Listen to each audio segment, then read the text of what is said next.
Hello, and we're live. That was great timing, Lexi. Thank you. So, man, it's been quite a journey, hasn't it, boys? We're at 10. Truly. I remember Paul. I remember we were racing for 1,000. You remember that? I remember that. Fuck, that wasn't that long ago, even though it feels like it. I know. Feels like forever. What? It was 1,000. No, it was, yeah. All right. It was 1,000. Yeah. So, what are we doing here tonight, boys? We're just hanging out, right? Yep. We're talking about your victory. This is like I don't like to declare victory, but it's the freshest on my mind because I just watched it a couple hours ago. That was the funniest. That was just the funniest like display I've seen in a long time. Yeah, and I mean he was like through one of our mutual friends. Jay was like texting me through him, even though we have each other unblocked on Twitter, so he could literally just DM me. Like we're completely unblocked. Like through a mutual friend, he's out here trying to get me to debate him again about Theophanies this time. I'm like, dude, why would I debate you again? You talked over me the entire time. You never answered a single question I asked you. Mocked me. And you acted like an absolute clown. Why would I debate you again? Yeah, Christian. Yeah, relations of opposition create a dyad. You stupid goopy goofer. Yeah. Like why would I debate you again? This is like I'd rather debate my toddler, and he doesn't even talk. He just screeches at you. And then after I posted the like I got married to a Funko Pop like dance off party clip from Vatican Catholic on Twitter, I get a DM from Luigi because me and I consider Luigi a friend now. Like me and him are totally cool and like he's a great dude. And he DMs me. He's like, Dyer wants to debate you again. So it's like he will do these debates, and then it's like you kind of button it up or whatever, and then the moment you say something about him or you post something funny, he's like, I want another debate. It's like, dude, I'm not entering back in your Twitter space where you can mute and like interrupt again. That's ridiculous. Yeah, because what's crazy is this guy.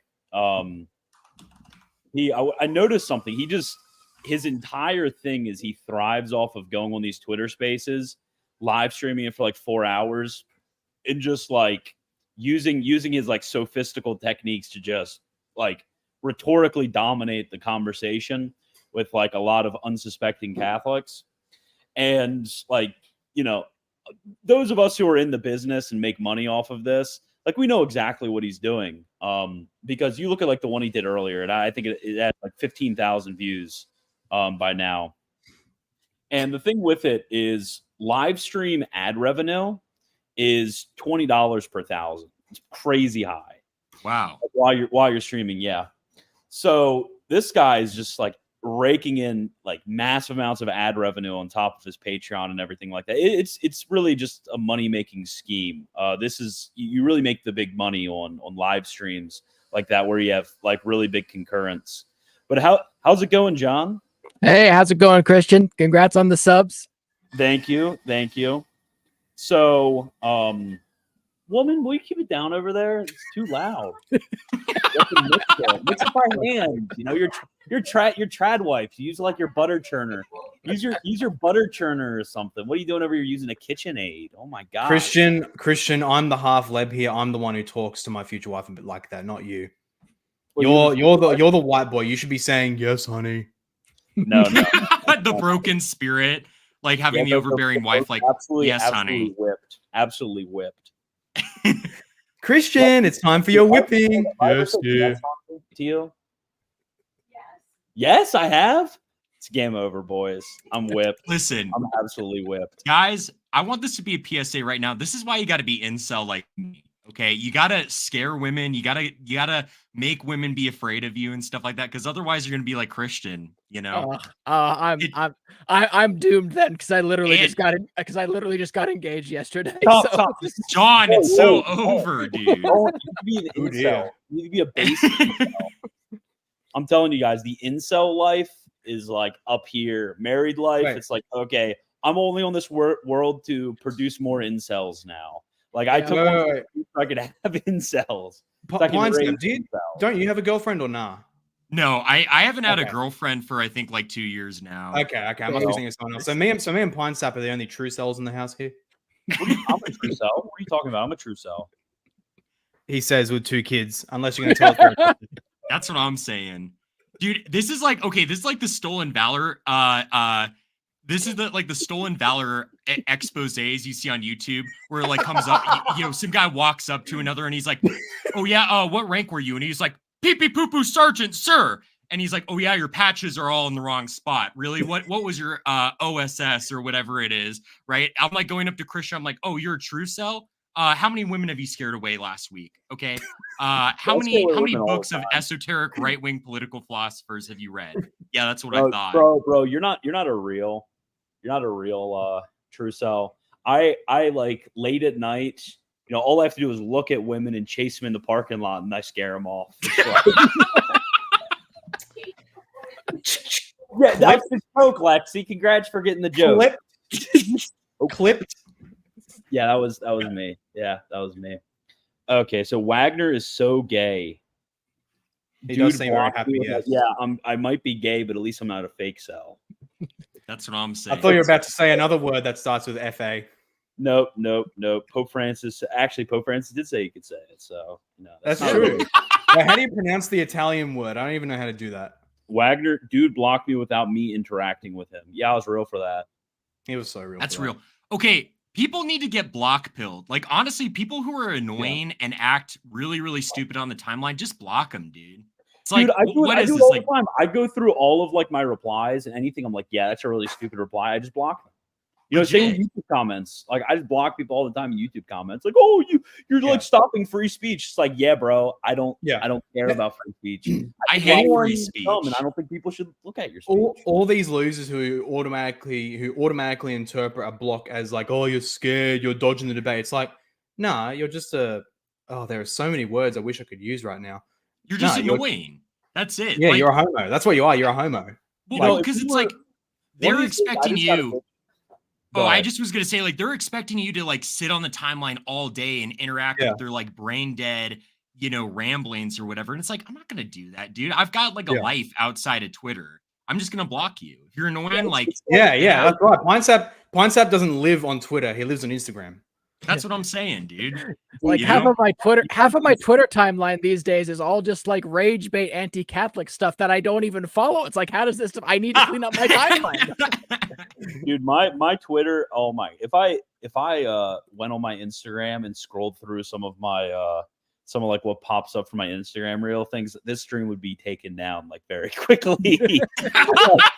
Hey, Christian, you know what you're going to do? You got to get a Rumble account, start streaming on that. We can have some more uncut conversations. Oh my gosh. I was just about to say that. I got to get a Rumble. I got to get on like Cozy or something. I'm going to be doing that soon. I'm going to be putting up a video on my Rumble relatively soon, which is going to be on anti-Semitism.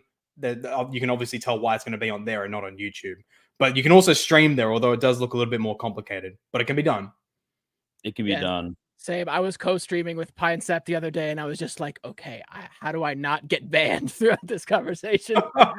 That's what I'm saying. We did a good job. It was a great conversation, but I was like, okay, I really want to delve into this, but like, my channel up to this point has just been like memes and music videos and stuff like that. But I really want to lean into the Catholic content and wear that on my sleeve because that's been major part of my life. But like, yeah, I also don't want to lose the YouTube channel, so I might just have to get a Rumble.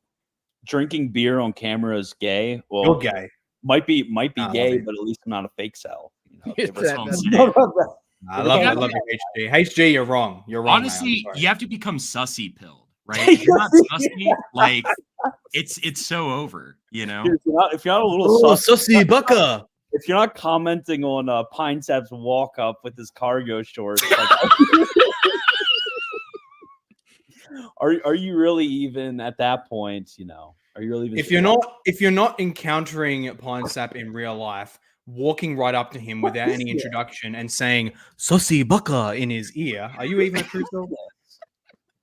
It's like you go up to him. It's like, hey, dang, that white boy thick. That white boy got gay. That's a big gay. Hey, Pine Sap won the debate with Luigi. I don't know. Luigi. Okay, so like Luigi seems not- like a cool guy. Luigi's cool. 26th. Orthodox July Kyle 26th. is cool. I think. David Erhan, he's kind of like 50-50. He kind of gives distinct vibes. Ubi, I think he's kind of gay. Jay rhymes with gay, so I mean it's like gay crier. Like, what can I say? That's real. What can I say? What can I say? Well, like I had another name. That's one half of that, but the other one's different. Hey, what's your version of that? Gay liar. Gay liar. That's Oh, that's a good one. Yeah. I mean, I don't even have as such personal animosity towards him. I like to be Jesus pilled in that way. But it's like, hey, you know, it's the Lebanese instincts. You want to do that to me? Well, okay, I'll have some stuff ready in my head if I want to, even though I don't exactly want to just whip that out whenever. I prefer just to say, mate, what's wrong with your life? Like, I have a perfectly nice life without debating you. And that's why I deliberately don't debate him. Like what's the fruit out of that for anybody, whether you or him? Yeah, you guys are coping so hard right now. You guys are just scared. You guys are terrified. What? Add lemon juice? Why would you add lemon juice?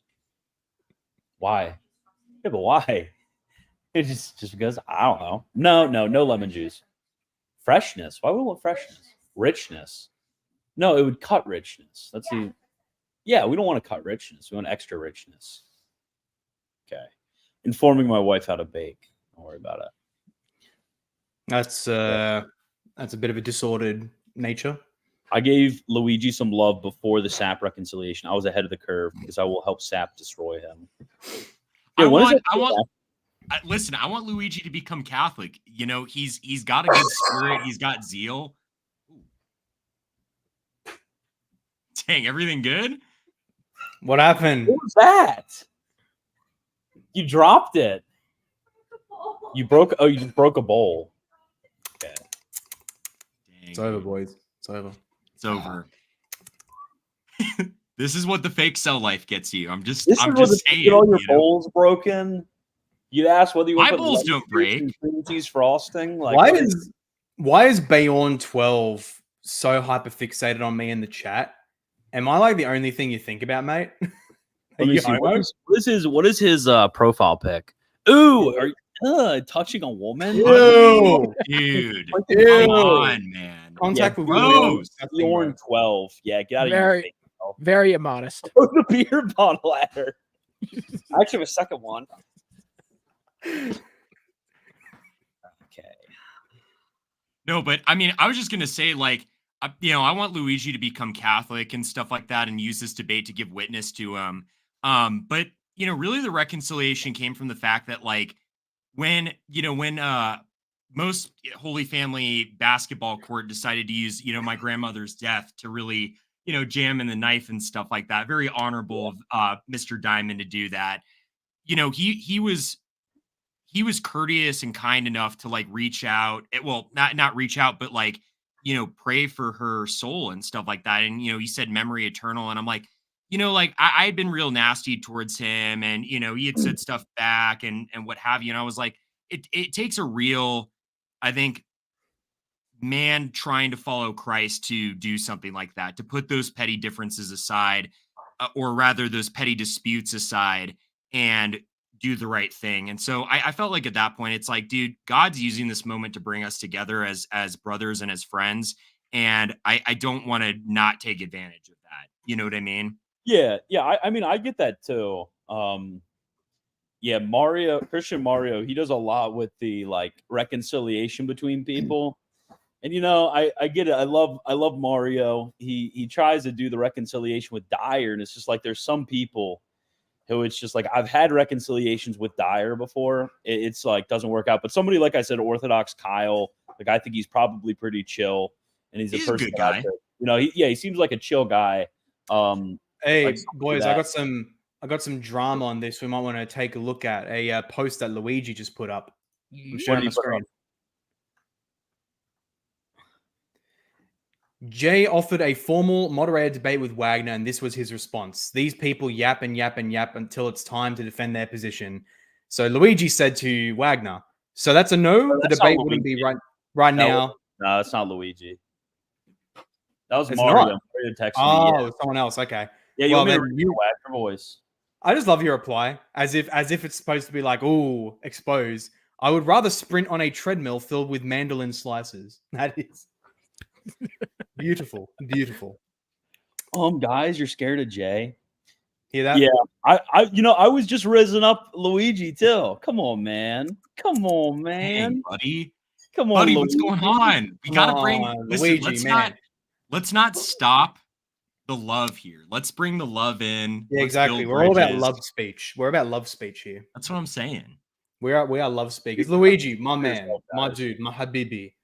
We love each other as friends, as bros in Christ, to an extent, unless you consistently believe you're Eastern Ecclesiology. But let's put that to the side.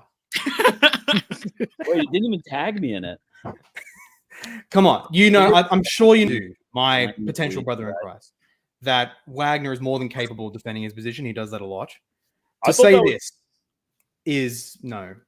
I thought it was hilarious that I sent it. So I said this to Mario, and then Mario sent it to Jay, and then Jay sent it to Luigi to post. It wasn't even like this text wasn't even sent to Luigi. Why is he posting this? So we have like an Isna chain of the tradition.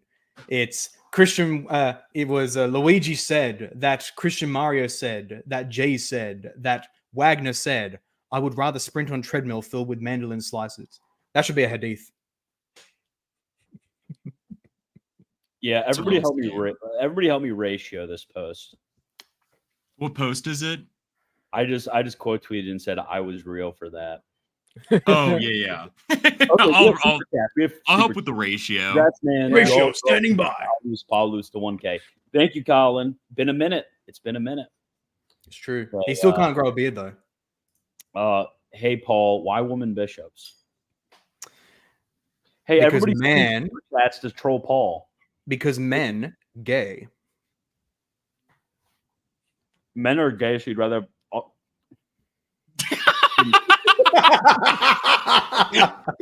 Anglican grind set. Ordain This women is to not the- be gay. This is the Anglican 5-dimensional underwater backgammon. Congrats on 10K. Thank you, brother. Thank you, brother. Brother. Is that brother with an R or an A? I'll bring Luigi on right here. Anybody want to DM him the StreamYard link? I'll bring Hey, Luigi. hell yeah, I'll awesome. do that. I'll do that. Yeah, we can share some I- love. By the way, share the Paul, love. totally unrelated, but I don't think I've ever talked to you about this. What is your opinion of Welby? I'm curious if you have Welby? like a lot to say. Oh, he's fake and gay. That's what he is. There's nothing else. There's nothing else about it. The funny thing is, he's not as overt of a liberal as many people think, but he's almost worse. He's a very hardcore, desperate centrist, just trying to keep both sides at play. So it's kind of like the analogy with basically centrist thought, where it's like one side says, I want to eat shit. And the other side says, no, I don't want to eat shit. And the centrist says, I know, let's eat half the shit. That's Welby.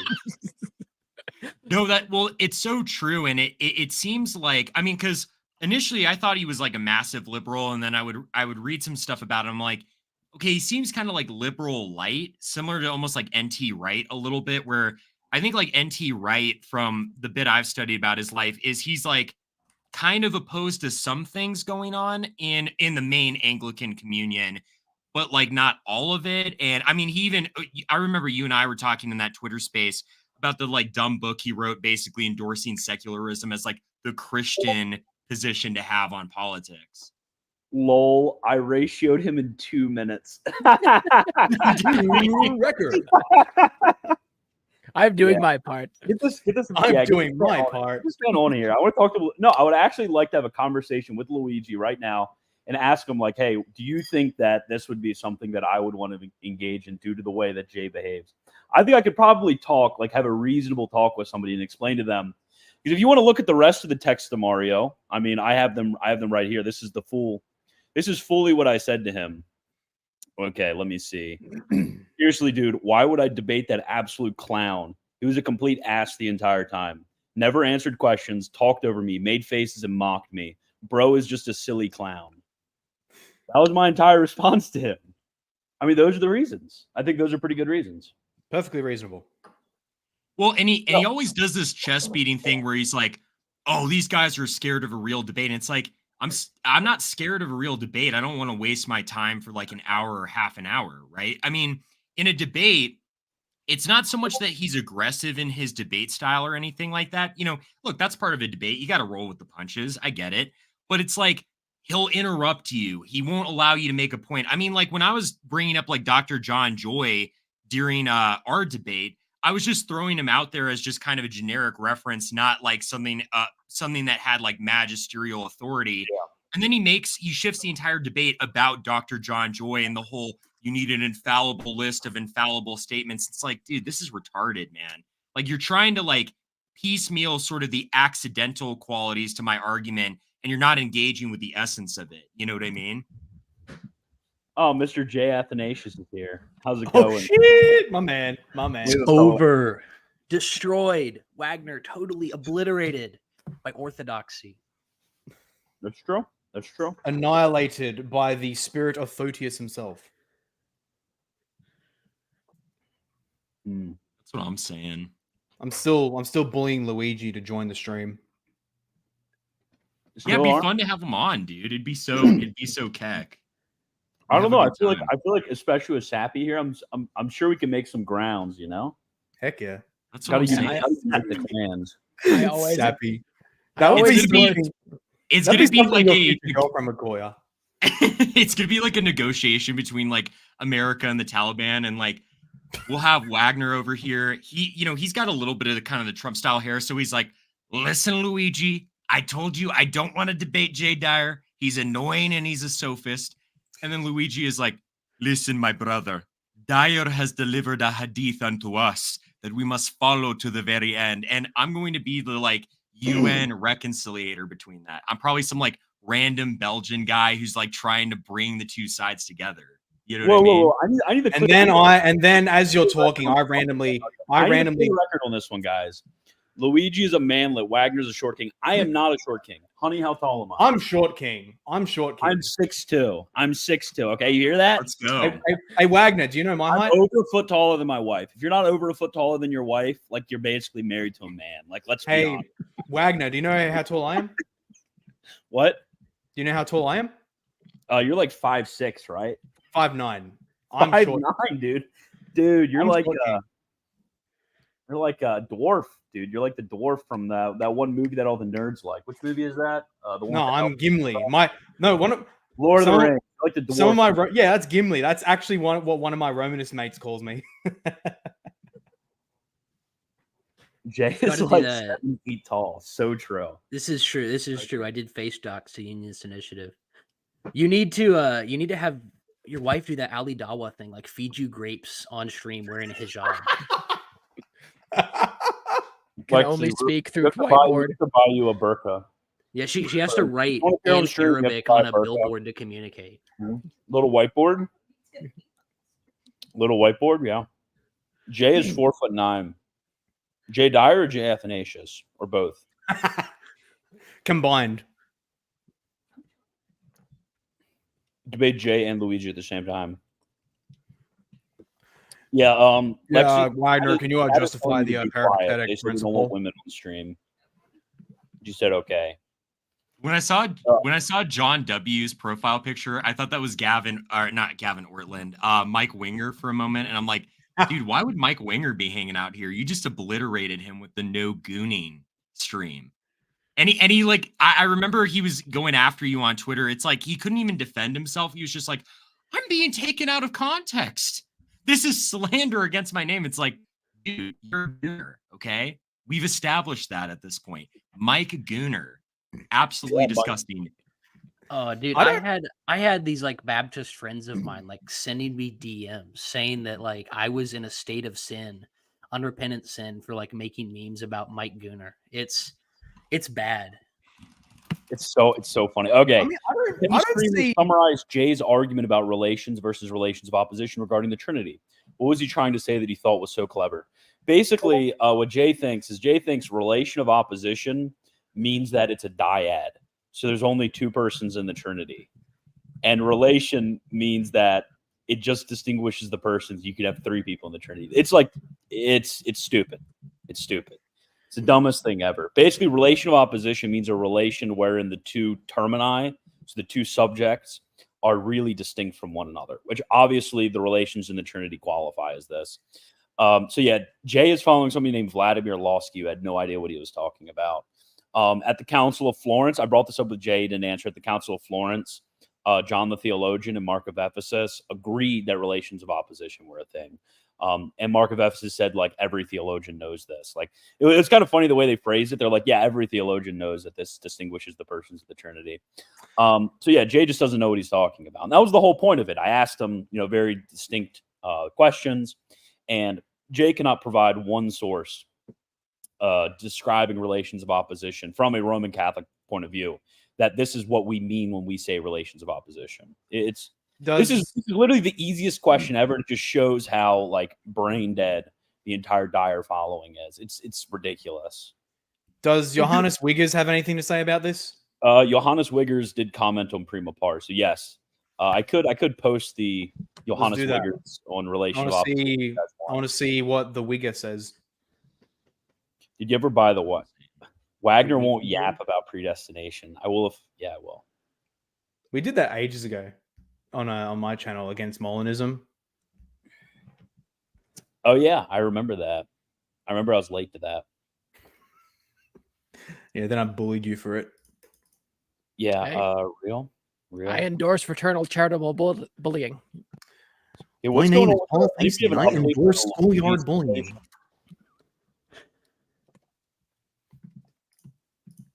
Imagine not believing in schoolyard bullying.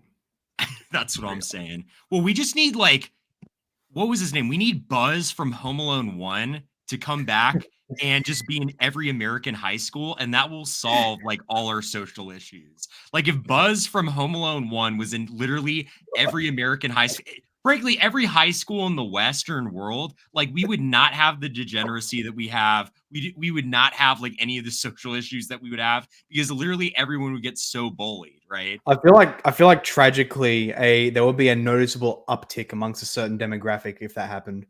Of suicide. Wait, who just joined? I heard the little sound for when people join.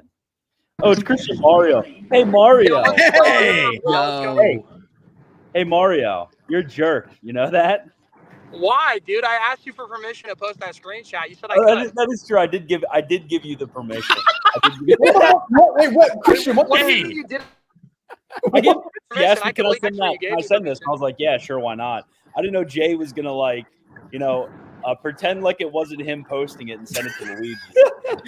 Wait, what do you mean? Wait, what do you even mean? What are you accusing me of? Dude, you didn't see this? You didn't see this? What the Ben posted the screenshot I sent Jay? Yeah. Ben? Yeah. Ben? Yeah, Luigi's name. Yeah. I'm trying to get Luigi to join. I'm like, can't we talk this through? Explain myself for why I don't want to debate Jay again or whatever. Do you know where he is right now? He's driving the car. Wait, he is? Yo, Yeah, Luigi. No, Luigi. We just visited the relics of St. John of San Francisco. Luigi. Show his face. he's Show his right there. face right now. Yo, show us Luigi, my boy. My Wait, habibi. Wait, Bring out Luigi, his you need to debit do the card. Let me Mew see the thing. numbers. You need to Luigi's Mew driving, thing. so I don't really think he can debate you right now. And what No, are I'm you not gonna debate debating you on? him. If I'm you're not scared to debating him. debate I'm just trying to Jay? Is that the explain comment? myself. I'm not debating anyone. Is Wait, the wait, topic I just you're wanna scared talk to and hang debate out. Dude, so Jay? you were with Luigi and you were like giggling and cackling, telling him all that I was texting you. Wait. No, Hey, Mario. You can You're like, hey Luigi, look at what Wagner just sent me. Hey, Mario. No, who's your boyfriend next to you? Becker, he's a friend enough to even ask you permission. I asked for your permission because you wouldn't do the same for him. I doubt you would do the same for him, to be honest. Do the same for Mario? Dude, I would. Ooh. Yeah. Dude, Luigi, what's wrong? Dude, I have no problem with you. I don't have any problem Oh, with you you. have no problem with it. Yeah. Dude, I don't. No, it's cool now. Okay, here's the thing. I got a problem with you. So. What problem do you have with me, bro? You know, I'm the mediator. I try to mediate between No. these things. Mario, that's wrong. don't There's like one people who are not mediator. willing There's to one formally mediator debate. only. Wait, Paul, what are you saying? I need Ben, 1 second. What are you saying, Paul? Mario, first thing, one, there's only one mediator, and two, who's your boyfriend sitting next to you? Oh, this is my friend Anon here. 07's in chat. I'm not What's gonna up, name Edmund? him, but Wagner's met him. Yeah, he's my sidekick, basically. I bring him everywhere. I'm Robin. He's Batman. Let's go. Yeah. That's awesome. Pine Sap, it's good to see you, dude. It's good to see you, buddy. How are Yeah, you doing? Pine Sap's on there. Ben likes Pine Sap. I would much rather hang out with Pine Sap than Wagner. Not gonna lie. Yeah, he's Let's all hang out. Come on. Legit, I just wanted Luigi to come on just to hang out. Like, I think this is so much fun. Yeah, legit. Right? There's no trap. We're live right now. It's entertaining. We're on the road. Why can't we all just be friends? I know, play yeah. Michael Jackson. What's that Michael Jackson song? We are the world. Yes. Well, I'm sorry for trolling you, Luigi. I'm sorry. It's just in my blood, you know. It's just all my nature. All right. I think it's all love. It's all love. You know, here's the thing. I think you should debate Jay, and I don't think you should use the Jay's mean excuse because you sound like a lib when you say that. You sound like a libtard. You sound like a libtard, Wagner. I don't care about the. Okay, let's make. When you're like, oh, but he's his ass care. is mean. Hey, Mario, let me explain myself. I don't care how mean somebody. Yeah, bro. This is. I don't care how mean somebody is. If you read the explanations that I gave you in the text, it's not at all about how mean somebody is. It's whether I can effectively have a debate with an individual. If somebody is using sophistical tactics to where we cannot effectively discuss the issue, then I don't want to debate that. That's why you guys would need a moderator, because both of you would think the other's a sophist. He thinks you're a sophist. You think he's a sophist. Yeah, that's why you have a moderator to moderate. You get that? So Mario, did you see the question? He'll answer direct questions. Did you see the Dyer versus Trent Horn debate? That didn't exactly work either. The natural theology one? Yes. Moderator didn't help there. Well, I don't even remember who moderated. Wasn't that modern day debate? Modern day debate is trash. Made by Jimbo. Modern day debate's not even good. Moderator so you gotta pick a good moderator. You know what? Matter of fact, you should find a mutually agreed upon moderator who's Roman Catholic even. Let's pick a Roman Catholic. I want Pope Francis. That's what I'm talking about. Not Pope Francis. Not Pope Francis. Yes, you can't be Pope Francis. No. You don't. Yes. No. You need Pope Francis. Okay. Well, if I run into him on the plane ride home, I'll ask him. If it turns into that meme of which one would you sit next to, I'll get an infamous plane interview out of Francis. How about that, Wagner? There you go. You know, I actually enjoyed my Erhan debate. I really did. I mean, Erhan's kind of like the Orthodox Filioque guy, so I kind of checked off all the boxes for the Filioque debates. Also, who's the Wario guy? Who's Wario? This is Anglican Wario. You don't gotta dox yourself. I'm just curious. Do I know you? Yeah, dude, it's Jay Athanasius from Twitter. Oh, what's up, homie? What's up, dude? Hey, I wanted to ask you and Luigi a question, actually. You have a question for Luigi. Luigi, are you taking questions right now? Is this a gotcha? Is it a gotcha question? Is this a good faith question? It's a gotcha question. It's a gotcha question. He doesn't take gotcha questions while driving. It's not what he does. I got you. Hey, yeah, the Mario, man's driving. I can ask you though. What do you think about Masoretic translations of the Bible? Ooh. Answer it. You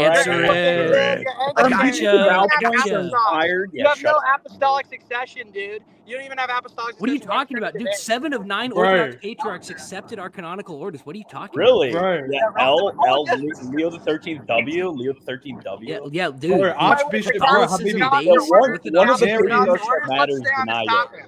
There is a visual chart of Archbishop Foley Beach's apostolic succession all the way back to 3 apostles. Oh! Yeah, we don't care. That's huge. It's huge. How many Anglicans are on his stream? Is this all Anglicans minus Pine Sap and Wagner? No, Catholic here. But we are Catholic. Who's the guy with the kind of golfer hat on in the bottom right corner? I should know who that is, but I don't. No, you probably don't know me. Weird little bro on Twitter. Okay. Well, you know, it's an absolute pleasure to be on. Luigi, you have any closing statements you wanna give? Yeah, there's no good reason to not debate Jay in a moderated debate where you can decide the moderator. There's no reason to not answer my gotcha questions, Luigi. What's going on, buddy? How is whether or not the Masoretic text is like what kind of a question is that? What are you talking about? This is like a really big polemic in the Dyer circles. You gotta like be on top of it. Hey, which interpretation did the fathers use? Septuagint? What do you mean? They use the use the Septuagint, but like Vulgate. I'm questioning what do you think that Christians should use The King today? James. All the above. They should use all the above. Okay, so like Masoretic's valid. This is awesome. Win. What do you KJV mean by vindicated. valid? What question is this, Jay? What are you getting at? talking about? I smell So a pinch. where I'm coming from, where I'm Hey, coming what from are you doing? is, An argument. Do I even have to entertain this nonsense? Dude, I thought you I do. thought the apostolics were talking. Wait. You know there's errors in the Masoretic text, right? Yeah, you do. Okay, so why did the Russian Orthodox Church use it to translate their Bible in the 1800s? So you know that Hebrews 10:5 is. He's got a gotcha about Rocor using it, Rock using it. Yeah, so why is the Russian Synodal Yes, Bible, the because official people- Bible of the Russian are you Orthodox arguing- Church, a Masoretic scripture? Are you arguing that we don't use the Yeah, I'm Septuagint literally at all? saying you don't use the Septuagint. When they Okay, great. translated, Then when show they me- translated the wait, Deuterocanon, then they show literally me- used the then show Vulgate me text Hebrews because they 10:5. didn't have the Septuagint. Then show me Hebrews 10:5 in the Masoretic text. It's a misquotation if you use the Masoretic. That's okay. So That's you're not good. even what the you You're don't even know good. what the Masoretic You're is, good. dude. The Hebrew You're what? good. Hebrews 10:5 in You're the good. Masoretic? If you What are you talking use about? That's not in the Masoretic. The Masoretic's the Old Testament, buddy. If you quote Hebrews 10:5 and you only use the Hebrew, it is a misquotation. It says, "A body I have prepared for you." That's only in the Septuagint. It's Hebrews not in any- 10:5 is in the Septuagint. It's only, yes, Hebrews 10:5. The psalm it's quoting is only in the Septuagint. It says, "A body I have prepared for you." It doesn't exist in the Hebrew. It's only Okay, in and the... Jude quotes the Book of Enoch, dude. Big deal. Yeah, Big whoop. okay, bro, what? It's a psalm. It's a quotation of a psalm. Okay. Are you high? Oh my Yeah, God. dude. I'll have it. I'll put it I in the think litany. Anglicans We'll are put allowed the to lit- smoke we'll put it weed. I in. think It's the Church fine. of England's kind of down with smoking weed.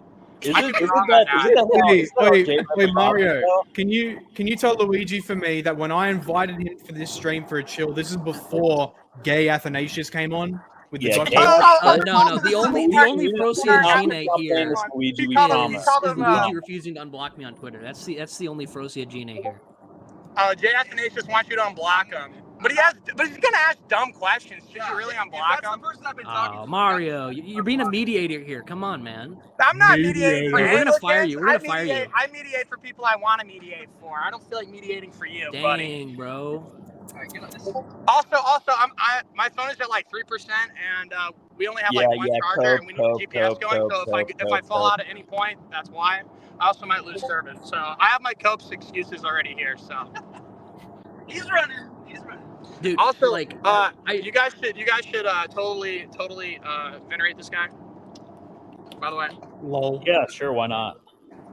I'm joking. I was about to say, I don't no, know, big guy. I don't know. After, listen, Hey guys, you guys send you- that's I'm gonna a send you clip. a Clip follow. it. Clip it. That's a clip. Beckos. That's a clip. Clip it. I Clip get, it. you know. Clip Wait, who is Clip it? Who it. is it? Clip Who it. is it? It depends John, on it who wasn't, it is. it wasn't Saint Mark of Ephesus. It wasn't Saint Mark of Ephesus. It was I Saint John wouldn't. of I Shanghai. wouldn't mark of Ephesus. I definitely wouldn't mark of Ephesus. But Christian, All how many right, clips are you gonna get of this I'm gonna stuff? head out pretty soon, but I wanted to say the other Paul, I love you to death. It's been too long since I've talked to you. I miss you, buddy. Also, Pine love you, Sap, bro. really looking forward to your debate with Luigi. It's gonna be a lot of fun. I'm really glad everything's on good terms.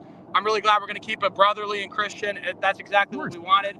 Wagner, you know I love you too, man, but you need to go debate Jay. You got to stop being scared. You're being scared. You're literally scared, bro. You're scared. I'm scared. I'm You're scared. scared. Also, Dude, you I'm gonna literally shout out sent my that. You girlfriend. literally I sent wanna that shout out my emoji to girlfriend me. on the stream because she got me this plush toy. My girlfriend got that for me. It's super adorable. Fake cell. Where's your collection? Hey, where's your More collection? fake Fake cell. Yeah, beard, Mog. shave you. I'll never you shave. I will shave. never shave. It's only gonna Shave get with longer the from dog. here. Shave with It the is dog. only gonna get longer. It's only gonna get longer. I will never shave. But yeah, God bless you all. Much love. I'm out. God See you, bless. bro. Catch you. So we did Awesome. get Luigi. Mario That was brother super Luigi gained. on the chat. How did he get the link? How did Mario get the link? I gave it to Luigi. Oh, so Oh, let's Luigi go. gave it to Mario. So Luigi wanted to be on So stream. I know Luigi's it. I texting know while it. driving, based. Yeah. Oh, that's beautiful. Okay, so isn't Pine Sap of the based guys that likes to post thing about juice? Yeah, I get it problem. now. I get it now. Problem with that? Yeah. Problem. Legit. Problem with that? I do. Unironically, come at me. If you're not posting about juice, are you really a Christian? That's what I'm saying. That's true. That's Your true. friend is Hey, discerning guys, don't Catholicism read. Orthodox. Sorry, you go ahead. Okay. A friend is discussing Catholicism and Orthodoxy, is caught up on Eastern Catholicism and thinks it's contradicting the church in regard to the Ortho-Postchism saints like Palamos being venerated. I'd like your guys' thoughts. Yeah, the Synod of Zamask said that they're not supposed to venerate Palamos. So that's a papally approved synod. So any current legislation that is permitting the public veneration of Palamos, private veneration, technically speaking, private veneration could be done for individuals like that, but public veneration is cut off by the councils of mosques. So they're kind of outweighed by higher magisterial authority with the mosque. So yeah, they shouldn't be doing it for sure, unless there is some other legislative text which is determined on this question. Not to mention, there have even been recent Eastern Catholic theologians that have said he's not like officially canonized or what have you. And the local veneration is exactly that. It's a local veneration. It's just people choosing to do what they want, but it's not an official commemoration or what have you, or veneration of Palamos. So let's say, hypothetically, Gregory Palamos, he is a heretic. Okay. Yeah. Yep. Okay. And thus public veneration of him is prohibited, but not necessarily private veneration, at least not in the same degree. I mean, with private veneration, it doesn't require canonization. Sure. So it would be basically, since we judge on the basis of exterior acts, it would be a grave act of imprudence to venerate anybody who was publicly and demonstrably obstinate in their So not prohibited as such, but it is imprudent to do that. Yeah, I mean, Benedict XIV says that martyrs outside of the church are martyrs before God, but not before the church. And what he means by this is that even when we have people outside of the church who die, Benedict XIV was in the 18th century, by the way. Okay. I've actually going to go in 1 minute. I've actually going to go in 1 minute to the wedding. So I'm going to make this last point. So therefore, one could hypothetically privately venerate Marcion of Sinope. Marcion of Synod? Sinope. Marcionism. It's Marcion, bro. Oh, Marcion. Oh, Marcion. Did I say Marcion? That's disgusting. Marcion? No. Do you privately venerate Origen? Origen? It's Origenes. That sounds like a new software put out by Java. It's not even the right accent. It's Origenes. I just like to think about how his name sounds like he's the origin of all heresies, like Origin. Yeah. So Cardinal Manning actually did mention venerating post-schism Anglican figures. And he said that we would need to discuss and discern private instances of piety. And Cardinal Manning, he was at Vatican I. He was way before Vatican II. So all right, boys. I've got to head now. I've got to head to I'm going to head to the wedding now, so I'll catch you boys later. God bless. Got it, buddy. Okay, see ya. I was just going to say, not to mention as well, Cardinal Manning is one of the most orthodox figures in church history ever. I mean, you can pretty much trust what he says. And, he was an incredible theologian at the First Vatican Council, especially with how he handled papal infallibility and that sort of thing. I hate how, so many modern scholars, I'm not going to lie, I can't stand Father John O'Malley's book on Vatican I from the standpoint of how he tries to make the fathers of Vatican I look like they were not familiar with early church history, when literally Cardinal Hergenrother and stuff like that were some of the most eminent church historians of their era, and they were super ultramontanistic.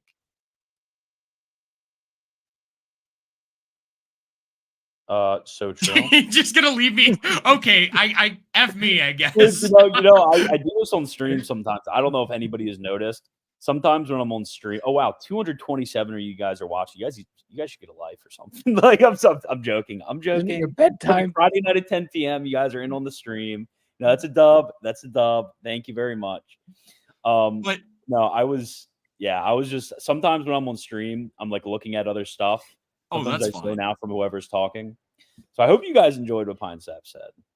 Well, and I just was going to say, if you want to read more about the Council Fathers of Vatican I, there was a really, really good book actually put out by Emmaus Road Publishing, the St. Paul Center that Dr. Scott Hahn runs, that I think it's called the Schola Romana, or the Roman School. And it's about all the Roman School theologians that played an integral role in either the First Vatican Council or leading up to it in that era. So it's it's a great book, quite frankly, for like looking into their lives and their writings and that sort of thing.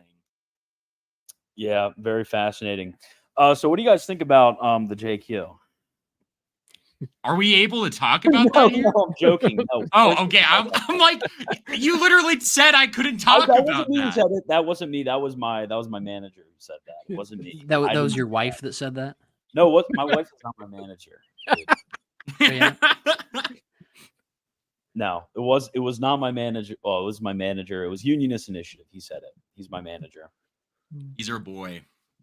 Yeah, he's my boy. Yeah, bro got 10K, tries to speedrun getting banned.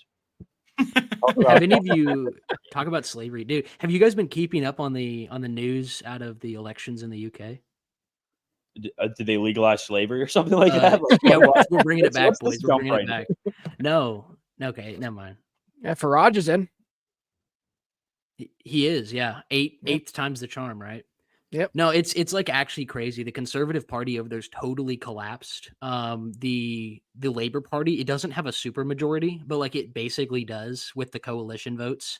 The Labor Party has a supermajority in the parliament.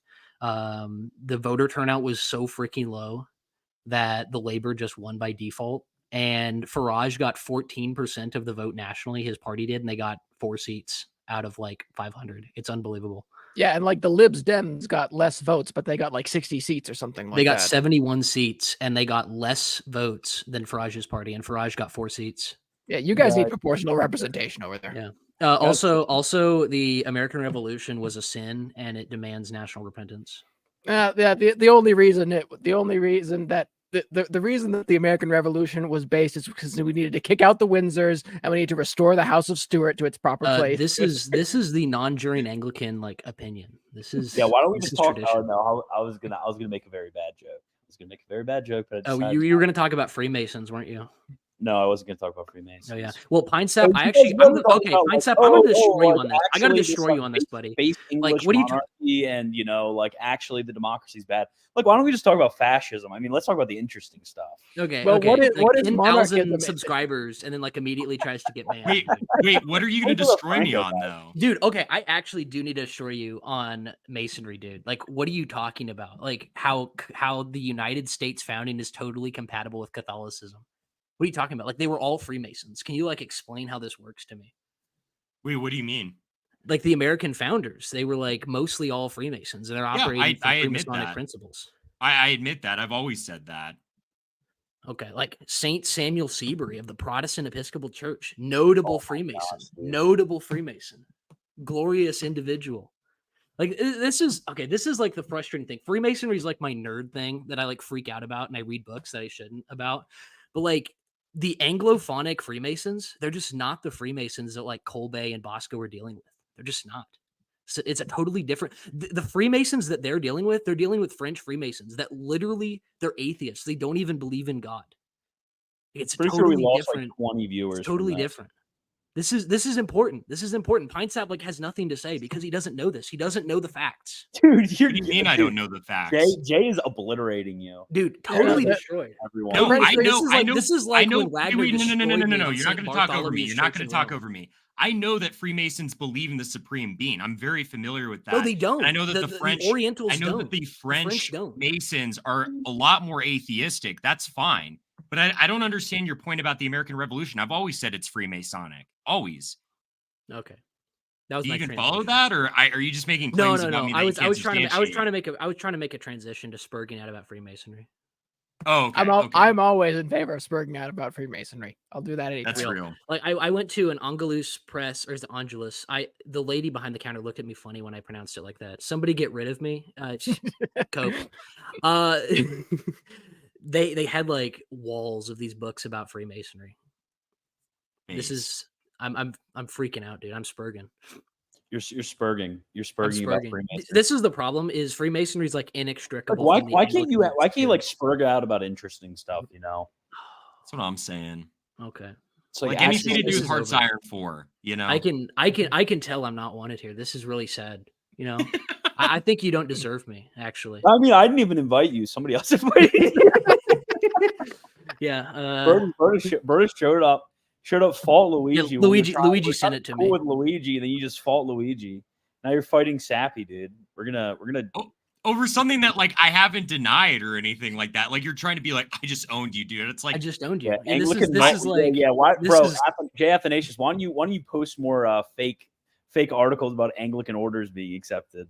Oh, they're totally, oh my gosh, dude. Okay. Oh, okay. but All right. actually, this website said it's Okay, gonna but actually, happen. Pope Francis literally let the Archbishop of Canterbury perform mass in St. Bartholomew's in Rome. Like, it's over for you. So I already So- explained this. So I already okay, explained he let him offer strange fire in the face I of already the Lord. explained this to you. He was just wrong. He shouldn't have done that. Yeah, okay. Pope Francis Does that have believes- anything to do with the speculative judgment that his orders are valid? He's probably just doing ecumenical stuff. Could you prove that that is any indication, one, about his personal belief about orders, and two, whether he's going to change the legislation on this matter? Okay, dude, oh, is that 10,000? Is that 10,000? birthday balloons. Yeah, birthday balloons. I don't know where that came from.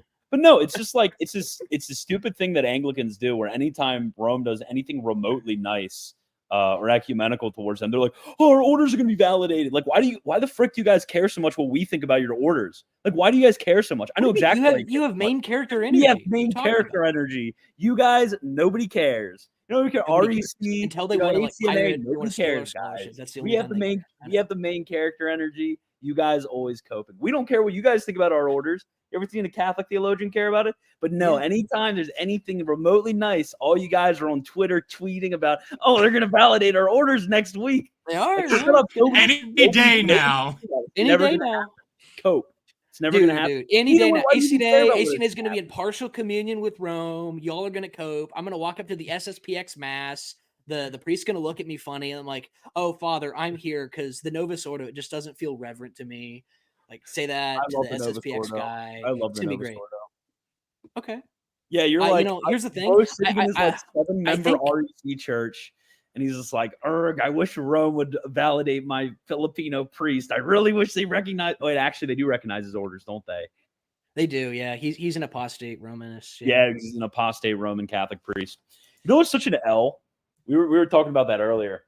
But Jay, his priest, he left the Catholic priesthood and became an apostate. And he's not even like married. Most of those guys, they leave to get married. This guy, like he kind of got the like the worst of both worlds. He tried to apostatize to get married and then didn't even succeed in getting a woman. It's like double L, Okay, right? This there. is rash speculation. Common fake You're cell gonna- L, dude. If he had been a true cell, Oh wait, I he would forgot he's an be Anglican Catholic. priest. He left to get a man, right? Oh yeah. Real. Yeah, I forgot. Well, if there's not the Frociagine, it's not in Catholic tradition. That was actually, on the one hand, I could see how Anglicans could take that as like a W from them, that Pope Francis was talking about the stuff within the church, because now they're just like, we already said you guys had that in your church. Now your Pope is confirming it now. Pope Francis said it's true. Open and confirming to everyone, even the Anglicans. Yeah, Pope Pinesap has that Joker laugh. So true. I do. Leo the 13th's teaching is definitive, right? Yep. Yep. Jay, do you think faith alone is heresy? This is very uncharitable of you to ask this question. I'm asking you. You scared? Okay. Well, I can't say it's heresy. I literally can't say it's heresy. That's like saying transubstantiation's heresy. You can't say that. So you don't think transubstantiation is heresy? I can't. You can't be consistent as an Anglican and believe that. So as an Anglican, how do you differentiate dogma from doctrinally disputed theological conclusions? So maybe the best comparison I'd have is like maybe the perpetual virginity. Like, it's not necessarily a dogma of the faith. Yeah, but the church fathers said that those who denied it were heretics. Which, I mean, it's not unsurprising that Anglicans are being out of line with the church fathers. Since okay, that's are hilarious, apostates. Yeah. Well, we have that based Cyprianic ecclesiology. You have like that cringe, ultramontane, restorationist ecclesiology. Pinesap's about to cook you. Oh, he is. Okay. Admittedly, I mean, it's like Saint Cyprian kind of changed his views a little bit, and he's like the only father that has his ecclesiology, really speaking. I mean, you definitely in the first millennium of the church, you do have some people who speak about like the pentarchy or what have you, especially kind of later on, but that's like a revisionist. Yeah. The Copts were all revisionists. or why am I the taking the papal Copts as a view, W? What's wrong with me? Petrine Never view mind. stands out as the predominant view. Oh, you cut What's out up? real quick. Yeah, your voice kind of went out. Oh, mine? Yeah. Oh, shoot. Sorry about that. Yeah, no. But the Petrine view is like the most consistent view throughout church history. I mean, the Cyprianic ecclesiology essentially kind of dies off, and it's because, the baptism controversy or rebaptism controversy that Saint Cyprian had, with Pope Saint Stephen, right?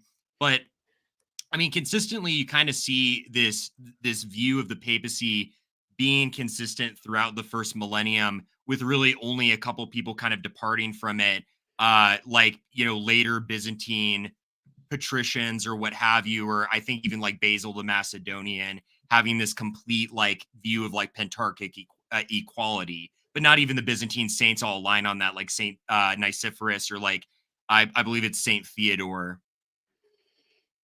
There you go, destroyed. It's over. I'm It's taking over. my Catholic Catholic Shahada reading of tomorrow. Romans 8:16. Obviously, the Protestant reading is that it proves a certainty of one's own justification. Dude, you need to do a little bit more reading, bro. Like systematic reading, because we don't deny that one can have certainty of one's own justification. We just deny that one can have infallible certainty of one's own justification. And that's like everybody.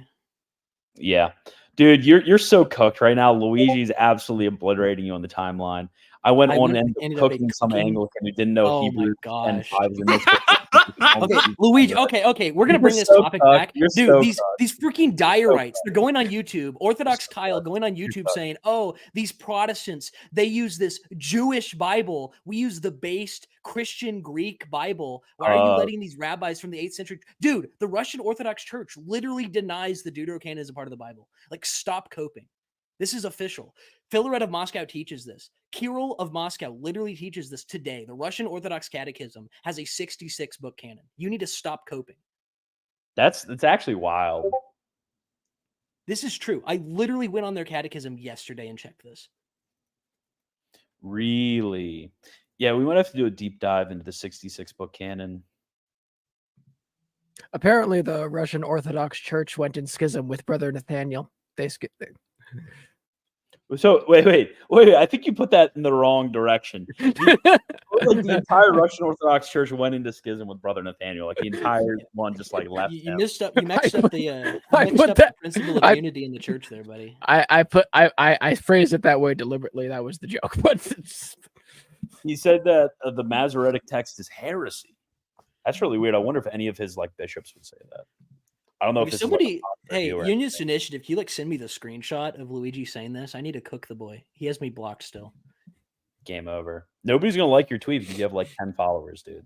Oh, no, dude. After my Anglicanism tweet today, I got like 1,000 likes. I got 1 million followers from that. I'm as big as you are now. You got 1 million followers. Yeah. Oh wait, was that the one where it was like the Anglican and then it was the Lutheran saying like you have the episcopacy? That's papist. That's papist and stuff. No, and then that. I have all these Lutherans in the comments saying like, "Oh, don't you know that this and such church has the episcopacy?" And it's like, yeah, that's why I made it ambiguous like I did, because I knew that you'd come in the comments and boost my algorithm. Get cooked. Get cooked. Although I did quote tweet your tweet saying, "Wow, these Anglicans still aren't Catholic." They aren't. Wow, you don't believe in the papacy? What are you, a papist? Gross. So papist. That's so papist, dude. I'm just out here being a white Anglo-Saxon papist. What can I say? Every day. Oh my gosh. Wasp victory. Real wasp victory. Real wasps have their wives feed them grapes wearing a hijab. Yeah, honestly, we can have like an Anglo, an Anglo use of the hijab. The Anglo use of the What is infallible certainty? I thought if you know something for certain, then it can only be known infallibly. Well, I mean, I'm certain that it's not, Pope Francis who is commenting on my YouTube live stream through this account right now. But I'm not infallibly certain of it. I mean, you could be certain of things that you're not infallibly certain of. I mean, I'm certain that my parents, are my actual parents. I'm infallibly certain of that. I'm infallibly certain Michael Lofton has main character energy. I'm certain that your mom is gay, dude. No, I meant to bring up this one. Orthodox Kyle be like the Pope believe in skibbity toilet. I still don't get that joke. You're not meant to. Yeah, real. I think the joke is like Where- Orthodox Kyle shoehorns in his videos like a lot of like Zoomer brain rot, like edits like the Roblox death sound or like some like what the dog doing, clips like that. And so it kind of creates like kind of a schizo video when you're watching it. Although as a Zoomer, it makes very entertaining content. So I do appreciate that about his videos. The only thing I will criticize, Twitter W, dude, you're so cooked right now. While you're driving, he probably like unlocked his phone and handed it back to Martin. It's like, hey, tweet this for me. Tweet this out. Okay, that's kind of based. Like he hands his phone back. Luigi hands his phone back tomorrow. He's like, I'm gonna need you to write down this fire I'm about to spit, and he's like telling him like your parents would. When they like hand you the phone back, it like, you're sitting in the shotgun and your mom's like, hey, text this to your aunt or whatever. He's just telling him to spit out this fire on the timeline. That's it. That's I would just tweet and drive, dude, to be honest. You go to I have, you just gotta wait until you're at like the red light and you just whip you have your phone up there and you just go off your navigation app and go to Twitter, finish typing that tweet that you're already halfway through typing. I mean, why not? I mean, what else you can do with the red light? Like look around, just sit there, do nothing. And you gotta use this is what's problem. This is what's the problem is with all these Zoomers. They don't utilize that split second at the stoplight to do something like that. Yeah, for me, I'll wait for like a good straightaway or something, and I'll just have like put my knee on the steering wheel to steady it so I can go hands free, basically. I've had don't actually do that. Never actually do. The old Telegram response while you're driving and you do the thing where you push down and you push up and it records your voice and you send a voice message to somebody while you're driving. Why not? Why not? It's not texting while driving. That would be dangerous. I have that real white boy swagger. What does that mean? Nobody knows. Nobody knows what that means. No, it's a mystery. Okay, what is this? What is this? Oh, apparently someone's saying Jay's in chat. Jay is in chat? Oh, wait, sorry. Oops. Is this Jay? No. It's the other guy. Other Jay? I'll debate you and Pine Sap right now. Right now. Oh my gosh. Get this nerd out of here. That's what I'm saying. I'm just trying to chill in my stream. And this guy's like, oh, will you please? Yeah, why are you running? Why are you running, guys? That's the other thing, too. Like, I mean, when I got texted about doing another debate, I was at work. I'm like, I'm not debating you while I'm at work, bro. Like, we can set up a formal thing with a moderator, but I'm not doing this like at work. I'm trying to make bulletins and stuff like that. That's not it. Debate him. He's gone already. Come on, Christian. Let River Run join. I'll let River Run join. Okay, River Run said based. Cole said, hey, Wagner. Hey, Wario. Why is the Anglican liturgical so autistic and have every saint from Catholicism and Orthodoxy? I'm chilling. I'm just curious. Yeah, no, it's chill. It's chill. Also, yeah, because we're like really ecumenical and stuff, and Pope Francis like wishes he could be as chill as we were. Really. Yeah, thanks for the $2, bro. Dude, you're scared. You're so scared.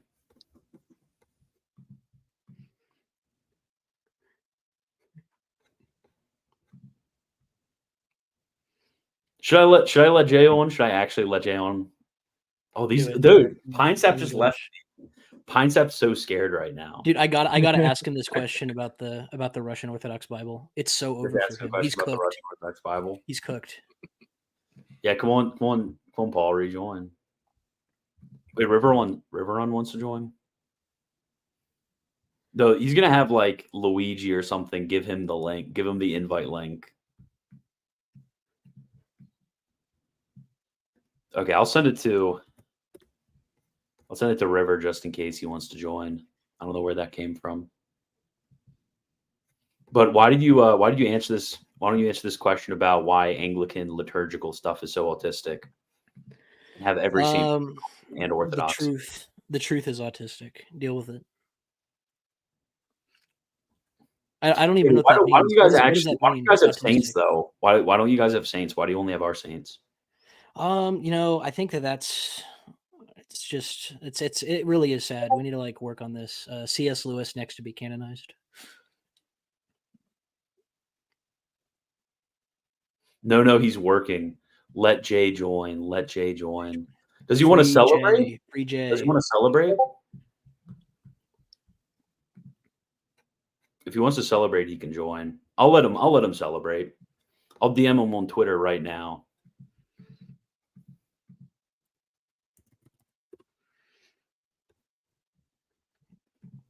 Where's Pine Sap? Pine Sap has disappeared into the void. Yeah, but then he'll say that I was running again. He'll say I'm running again. Congrats on 10K. Thank you. You have to unhide him. He's not on here.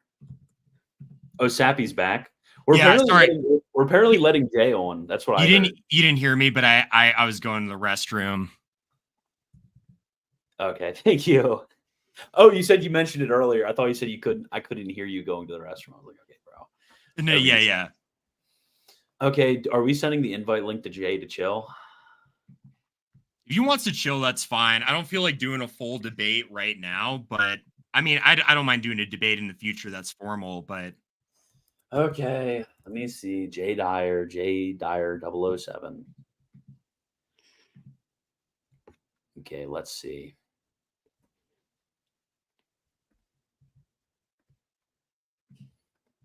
Crap, why can't I DM him? There you go. I accepted the request. I sent him the StreamYard link. Oh, sick. Yeah. I will not be afraid to mute this guy if he starts trying to talk over me again. Hey, fair's fair, right? This is what the Discord server's like. Yeah, so true. No, dude, dude, I got banned from Dyer's Discord like just a week ago because this guy kept muting me every time I was insisting that like St. Augustine believed Donatists have valid sacraments, and he was like, no, you don't understand how validity works. Like, just because you receive a baptism doesn't mean that it actually has any effect until you join the church. I'm like, okay, you're like not understanding what Augustine is saying. Like, Augustine clearly says the Donatists have valid sacraments, and that if you cannot go to a Catholic church, then you have to go to a Donatist church. And he's like just muting me every time. It's so embarrassing. Like, let people talk, buddy. This is the culture that Dyer promotes.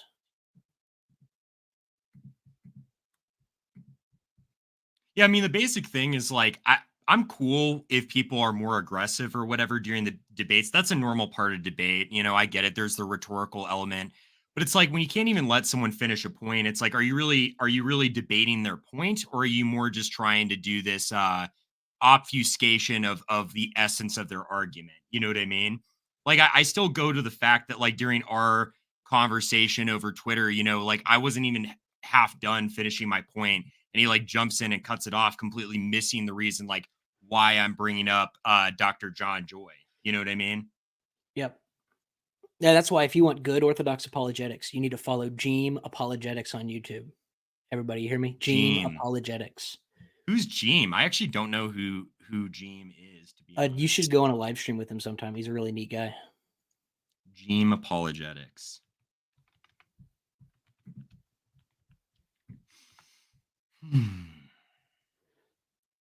Gene has the noose. I needed to say that's looks like it. Is his at Gene196? It is Gene996 on Twitter. Oh, I was looking at his YouTube channel. Oh yeah, if you just look up Geopolitics, he has like 5,000 subscribers.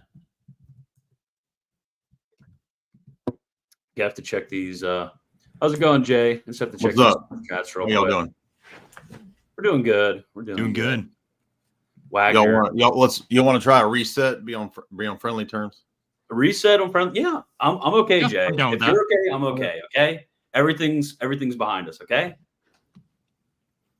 Thumbs up. Yeah.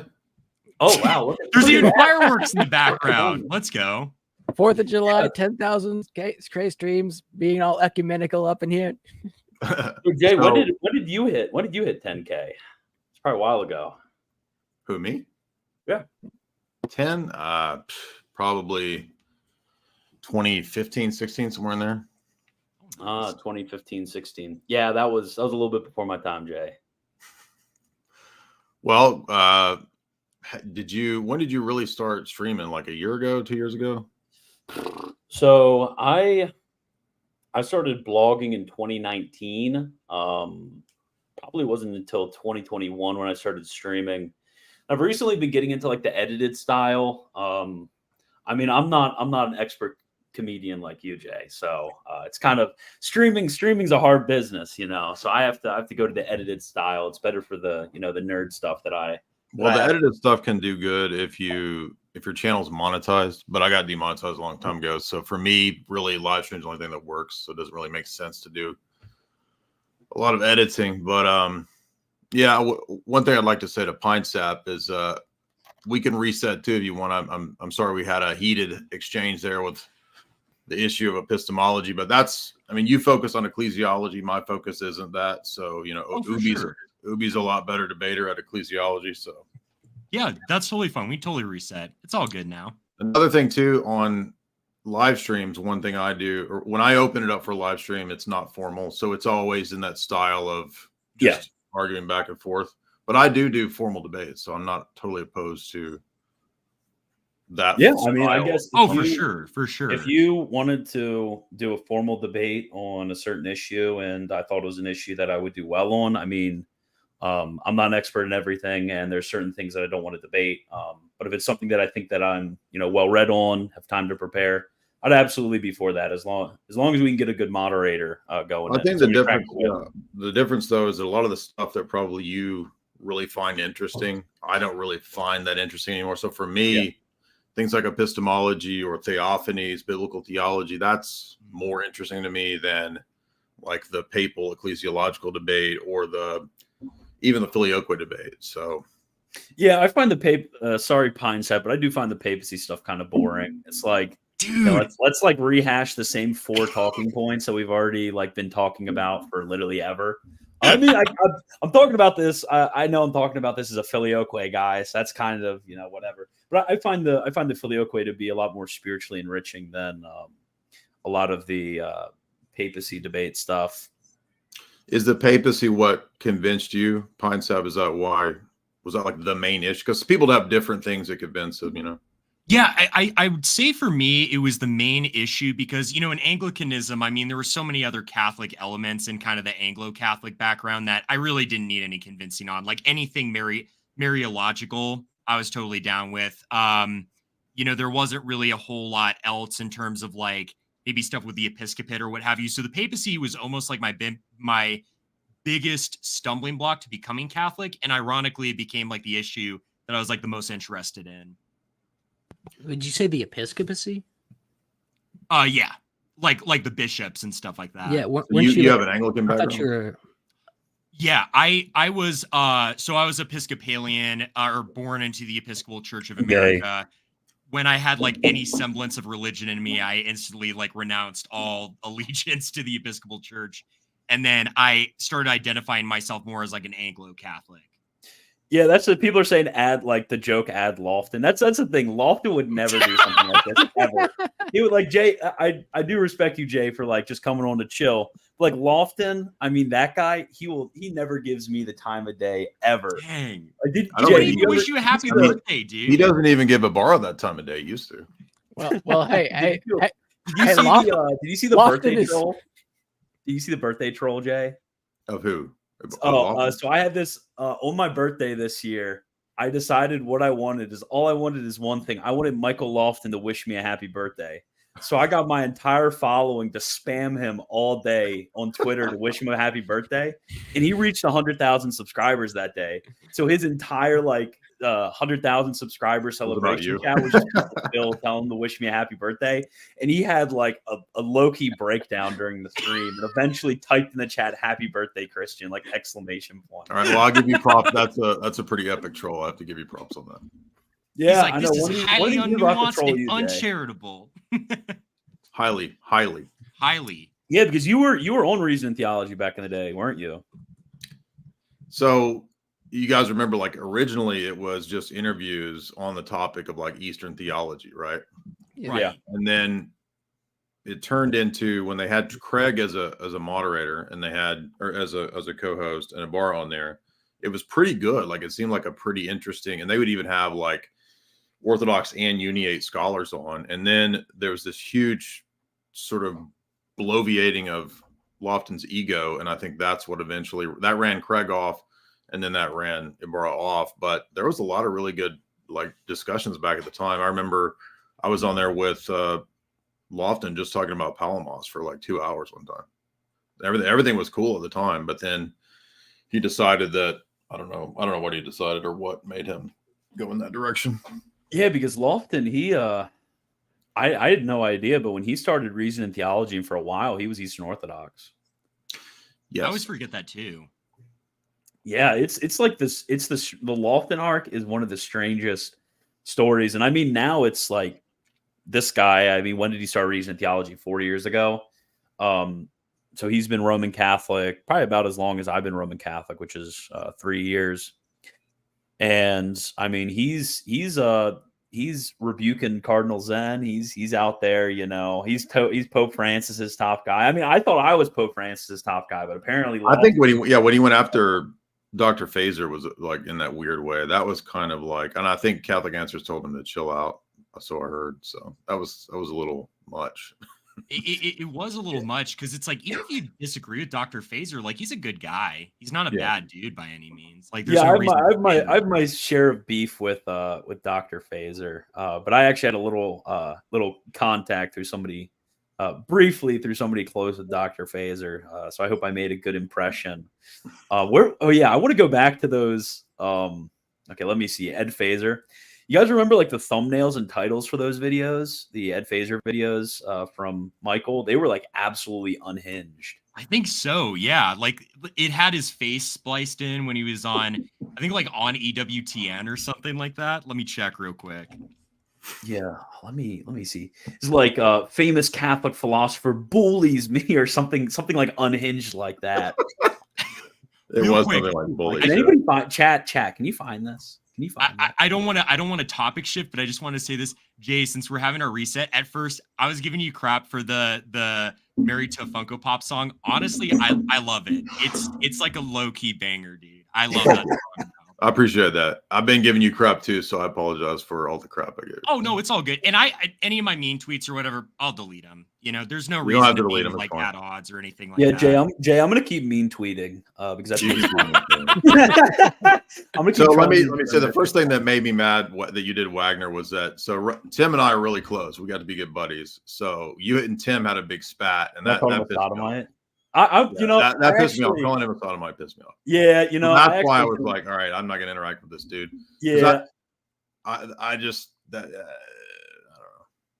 I like Tim. So I shouldn't have said that about Tim. I mean, yeah, I would be fine if Tim wanted to bury the hatchet too. But yeah, you and Tim, you guys do some stuff together sometimes. yeah, I think we were gonna have a. Do you know Nick? His buddy Nick. No. Nick makes movies. He made a couple of those really popular documentaries about things I won't mention on YouTube, but they got a lot of traction. And so Nick is making a new documentary. It's kind of a takeoff on the stupid Daily Wire thing of what is a woman. Yeah. And it's called What a Woman Is. So anyway, we just filmed a bunch of stuff related to that. But then I went pretty hard on Rome. So I don't know. I don't know if he'll still put me in his documentary or not, but. Anyway. Jay, you should talk to Sam to get you in touch with Steinful. A lot of my editing style is inspired by him. I thought, is Unionist Initiative, is that not your website or your channel? Oh no, so Unionist Initiative. So there's So Unionist Initiative has his own channel. He's done a lot of the translations of Beckus and Bessarion, and he has his own channel. He did like YouTube editing and stuff like that. So he kind of partnered with me for Distinguo, and then he helps me out with my titles and thumbnails because they used to suck a lot. Like, we're being honest. Who's Steinful? Is that who does the thumbnails? No. So I have no idea who Steinful is. Okay. But yeah, I guess he's the. I guess if you like Unionist Initiative's editing style, that's the guy who's like the genesis of Is that who did the video that you're talking about, the new filioque argument you were making?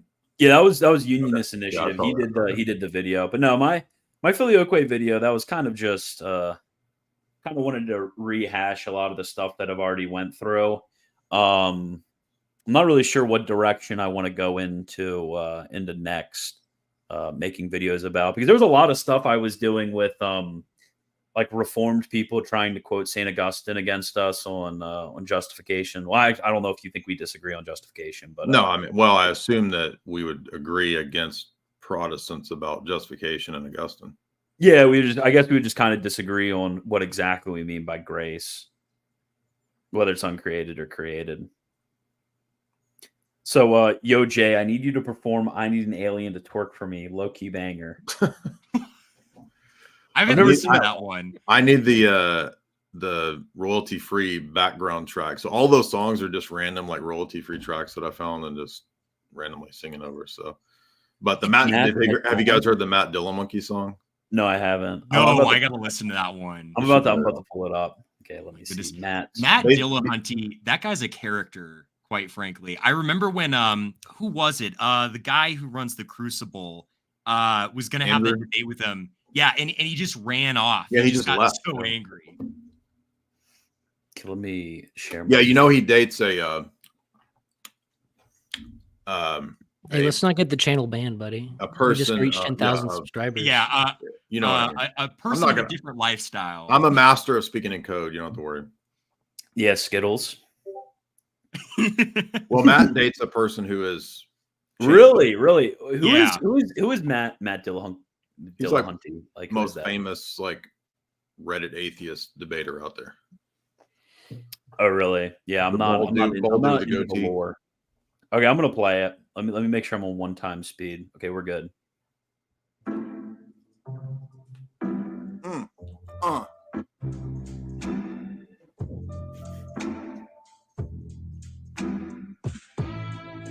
Matt Dillamonkey, you climbed up in that tree. What you doing up there? Why you scared? Why you running from every debate that you counter now? You ran from Andrew and from me. Matt Dillamonkey, you like them female monkeys with them bananas between their trees, hanging down. Upside down frown, that's a smile. Bro. You gotta hear the monkey part. What you doing to me? Ooh, here's the monkey part. Ooh, ooh. There it goes. All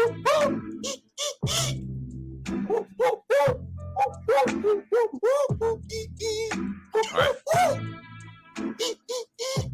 Now we're done. Wow, that was beautiful. Now there's another one. Somebody made an AI version of it with an actual black choir. It's crazy. Okay, yeah, I want to see that one. Somebody's asking about the let me see, the insulting of the female saint stuff. I mean, Jay, I will concede. I guess I will concede. In as much as yes, a lot of our saints. Well, I guess a lot of saints in general, they do strange stuff like that. Like I'm sure you're aware of the stylite tradition where they would, sit on these stylites, and they would have things tied around them so tight that maggots would grow in their skin. I'm sure you obviously know about the holy fool tradition in Orthodoxy. Like, I guess I'm kind of conflicted on it, because I could absolutely see, mentioning this for somebody else's tradition. But I guess, would you think it's fair to say that, yeah, sometimes saintly people do like really strange things? Yeah, and I agree that there's some odd things with people like the stylites for sure, but The difference I would say is that if you look at the devotion to Sacred Heart, how central that is to the last several hundred years of Roman Catholicism. I mean, that's pretty much bound up with Mary Alacoque. And if Mary Margaret Alacoque's visions or revelations aren't legit, my approach would be that, you know, a saint doing something that's harmful or going too far in their asceticism is different than a purported vision or speaking of Christ to, you know, do something like carving in your flesh. Yeah. And that's very intimately bound up in the encyclical, if I recall, with Sacred Heart. So to me, it's a different kind of category than just, you know, because I think everybody has ascetics that maybe go too far or do this or that. But, you know, if it was something confined to, you know, this or that convent or monastery or something like that. But I mean, it's very crucial to, you know, modern Roman Catholic piety, almost probably next to like Fatima. Yeah, I mean, I think it's Pius the 11th says that the Sacred Heart is the kind of like compendium of the gospel. Yeah, so I guess I don't mean to turn this into like a debate or discussion or whatever. I guess I would say that in Roman Catholic theology, we're comfortable with saying that private revelations, there are certain misapprehensions from the visionaries. To where their own, I don't know, you'd probably call it like some sort of delusion, but their own psyche can kind of get in the way and they can add things to their private revelations, which is different from the inspiration of Scripture where the authors are probably guided by the Holy Spirit. I would agree with that too, in the sense that like in the Orthodox tradition, we have elders that we would say have clairvoyance or something like that, but we wouldn't take a message of clairvoyance or something like that and say that it's on the level of divine revelation. So I think we would agree in principle there, but where I would take issue is I would say that in the case of the way Deuteronomy 13, Deuteronomy 18, and Galatians 1 speak, is that if the revelation is not correct, then you're supposed to not follow that person. So they wouldn't be a true prophet or true vision. They would be a false prophet. And the visions that she has, again, are pretty substantial to her claim to be a saint and to the Sacred Heart stuff. Yeah, I guess that makes sense, but I'd probably just reply that when it comes to Galatians 1, Mario was here and he left. I'll have to text him to come back. Oh, he left? Dang. Yeah. Come back. Tell him to come back. I guess I would say that like Galatians 1, that's obviously talking about something that's like against the gospel. But when it comes to Deuteronomy, it's talking about a prophet that's a bearer of public revelation, which might not be satisfying to you as a response. But yeah, I would have to look to see how our authors traditionally treated the issue of like errors in private revelation in the book of Deuteronomy. I'm not sure I've really read that much about this. Just to one point on that before you go, Pine Step, just that the reason I mentioned Galatians 1, I know Paul's talking about the gospel, but my argument for a long time, like against Muslims, has been that Paul's argument is following the principle of Deuteronomy 13 and 18 about people who claim that type of stuff, revelations, prophecies, etc. So even though, yes, he's talking specifically about the gospels, I think it's in line with the principle of what's in Deuteronomy 13 and 18. So he says, get the Diamond Brothers in here. Diamond Brothers have had me. Luigi and Mario are on here. Yeah, Diamond Brothers have had me blocked for the longest time. Welcome back. We're here, and I've got Luigi with me. We're good. Yo, Luigi, did you text while drive to tweet that about me? No, I got my co-pilot over here. No, Mario, you stabbed me in the back, brother. What's going on, buddy? What's that? You stabbing me in the back, brother? What's going on? I wouldn't think twice about stabbing you in the back, but I didn't do that.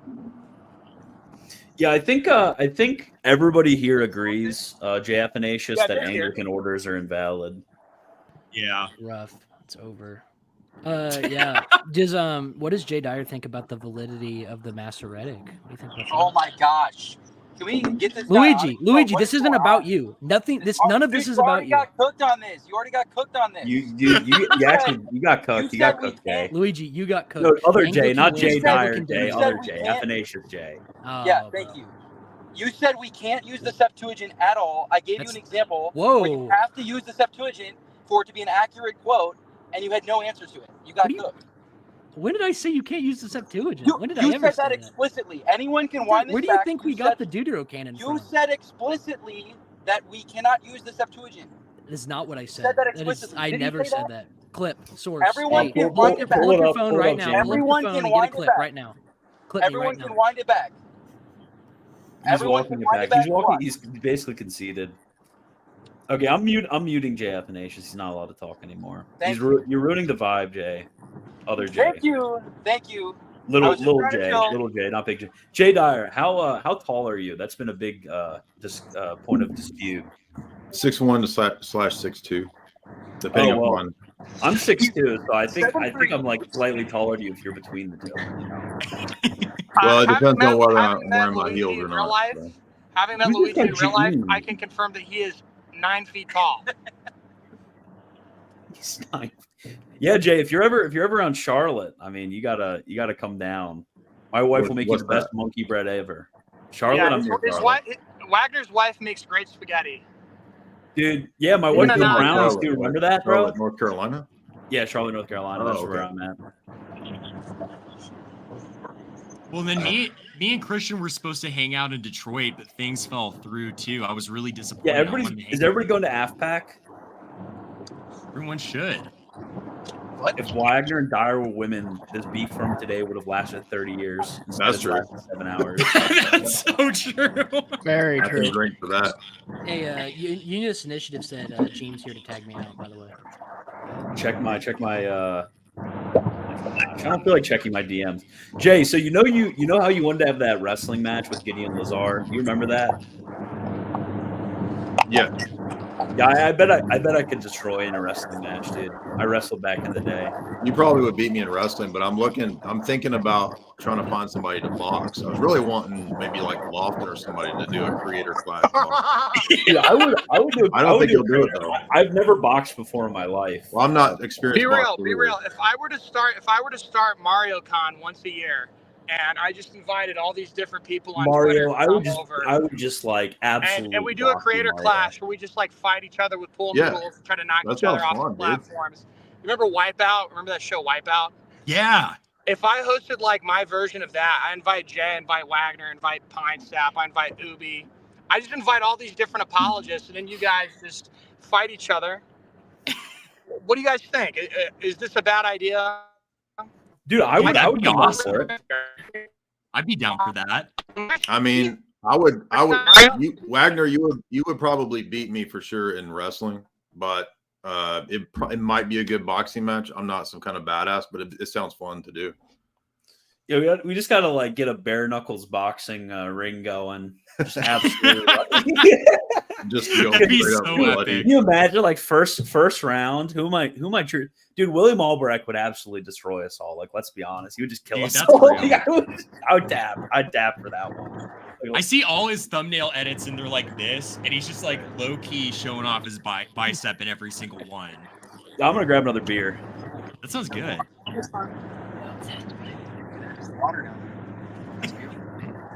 Oh, Jay, what I was going to ask before I got cut off. Beautiful over here. It was said that Paisios had visions of the future, right? I remembered. I think it was Luigi was sharing some of those visions on Twitter, but I couldn't remember. Yeah. I mean, there's quite a few saints and elders that have those kinds of visions. Paisios has those, yeah. Have any of those visions happened yet, or anything like that? I don't know about his. I'm not super studied in. I have one book of his, but it's not his. It's just his like spiritual writings. Father Peter Hears has content on it about his fulfilled prophecies. Gotcha. Yeah. I know.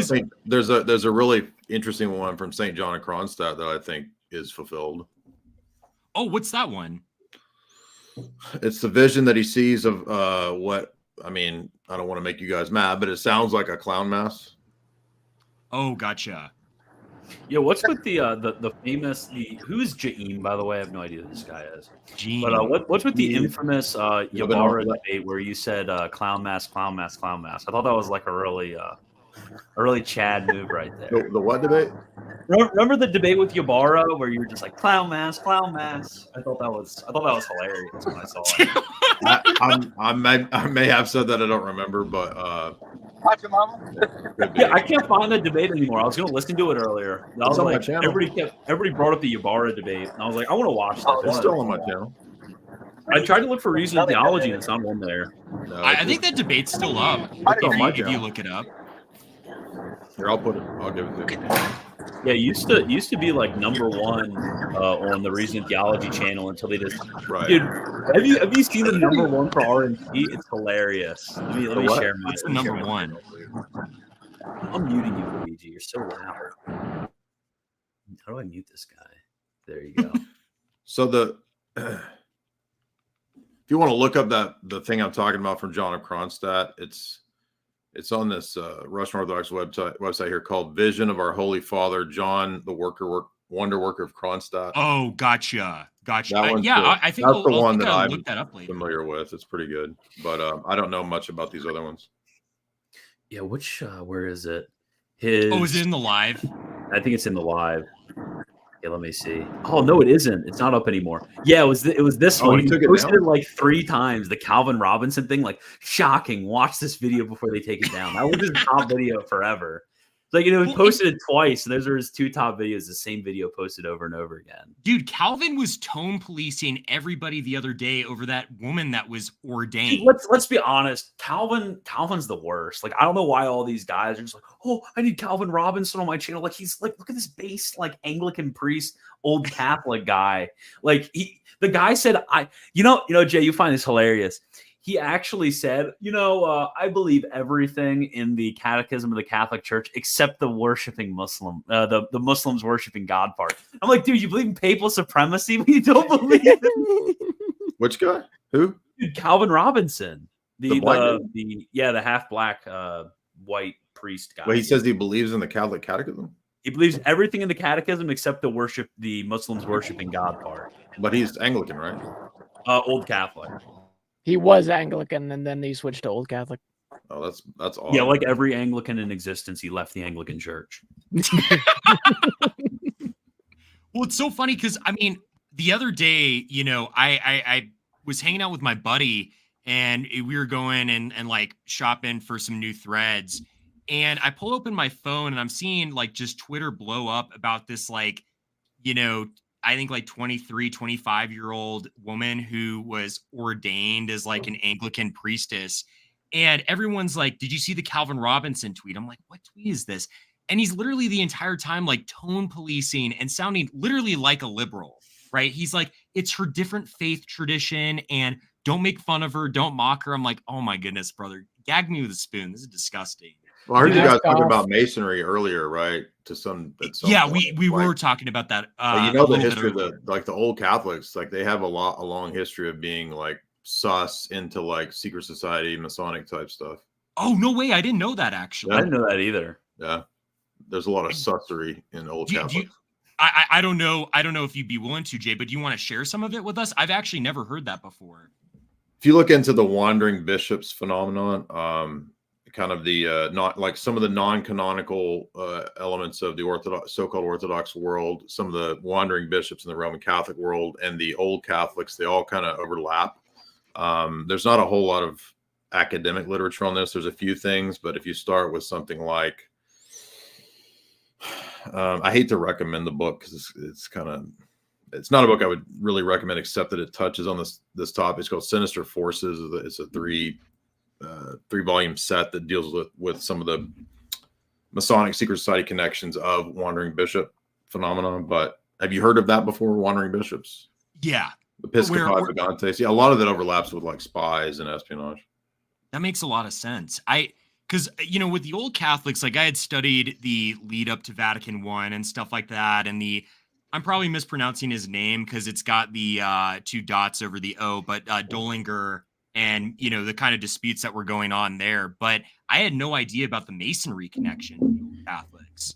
Not all of them. I'm just saying, like, because they're kind of Episcopi Vagantes, right? They're wandering bishops. They can kind of do their own thing. But some of these groups in America, like the HOCNA, Holy Orthodox Church of North America, they have a lot of overlap with Old Catholics. The Old Catholics also had a lot of overlap with like people from the Golden Dawn. Have you heard of that? Oh yeah. Oh, the Greek Nationalist Party. No. Not that Golden Dawn. The Hermetic Order of the Golden Dawn. Oh, actually, I don't know about that. My apologies. Yeah, can all of y'all just make fun of Jake the Muslim Medicine? Why would we make fun of Jake when Thomas Wagner can't even make a syllogistic argument? You know, Jake, Jay, you know what's hilarious is people were trying to like push him into debate with me because for a while I was doing Trinity and incarnation stuff. And you know what Jake said? Jake is like, yeah, I'm not going to debate him because he doesn't have enough subscribers. I'm like, you're an absolute. Wait, Well, what do you mean by God being for a simple? long Are you saying time that he would he's debate. stupid? For a long time, he would debate pretty much anybody. So the subscriber number thing doesn't sound like that. Sounds like an excuse. You know, that's like what is the thing that Muslims do when they lie? What's that called? You know, Takia. Takia. oh yeah. Bro is pulling some takia there with his subscribers. Okay, what are all your super chats suck? Let me see. Someone said, hey Jay, why do you think Groyper are a psyop? I don't think Groypers themselves are psyops. No, I mean, I've never had problems with Nick. I've always gotten along in conversation with Nick. I mean, we had a debate on the papacy in like 2018, and then we talked about possibly doing another debate, but decided that it wouldn't be much point. Nick, I think, is focused on political stuff. So Yeah. but I mean, I think there's any movements can have the feds try to infiltrate it and do stuff like that. And you guys notice, for example, I never promoted Kapner. I always thought that dude was sus. Oh, who Kapner? I'm trying to remember his group. Brother Nathaniel, the supposed. Oh, yes. Brother Yeah. Nathaniel. Oh, sorry. I Yeah, didn't. that guy sucks. Like, why does he suck? He's terrible. He's Well, weird. but you notice, like, he started saying, we need to resort to any means possible, and we got to immediately have. He teams up with like Adam Green, right? So yeah, and everyone's debated and beat Adam Green. I mean, he's like the lol cow of debates at this point. Well, I did. I want to see Michael Lofton do a debate. I bet he would be the locale. He did a debate back in the day, didn't he? You know, he would only. Everybody refers to this time when he was like, "Well, Lofton offered to debate you." He offered a written debate. I'm like, a written debate. In I've the never age heard of of a written YouTube? debate. You mean like a article swap or something? Yes. I'm like, no, dude, come on.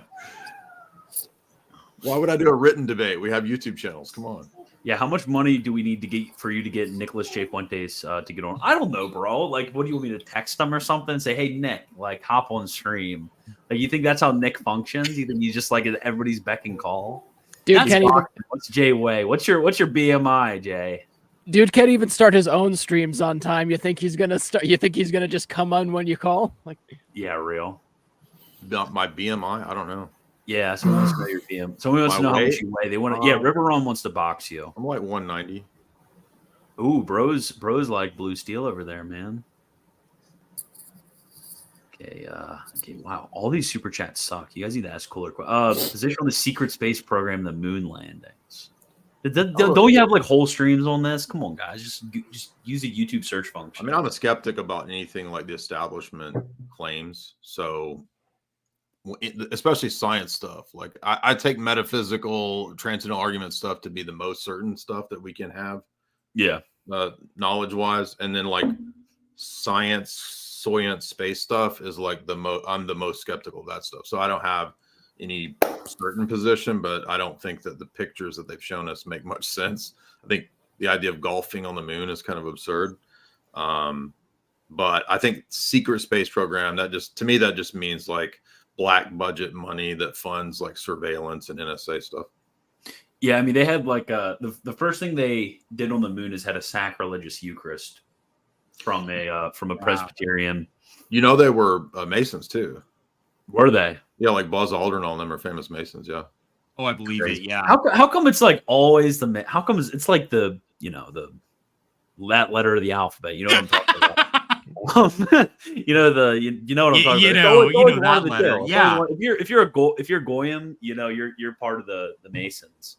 Well, and Jay, you can probably speak more to this. I'm just shooting from the hip, but like I think the way that the Masons essentially had one of the many ways they had ingrained themselves in kind of like the upper echelon of society was it was a very easy way to make like business connections and kind of like take your status up a huge notch. Like I remember one of the ways that the Wanderer magazine in America was established was actually because these German Catholic immigrants would come over to America and there would be these Masonic lodges that would kind of entice them to join so that they could have like money, status, and kind of all these things. And so that's why like, business class, political class people would really get involved with the Masons. But I'm sure there's a ton more there that I'm not even touching on. Yeah, I think the real key, what I've seen, is that the best explanation of what Masonry is and how it has been so widespread and successful from a geopolitical standpoint is that they're kind of the British intelligence network. Like they're the old spy network of the British Empire.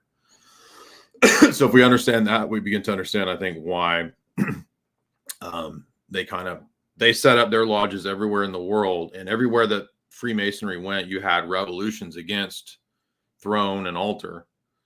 But curiously, the British throne and altar remains. I mean, I think that's kind of telling. Well, and I know, I'm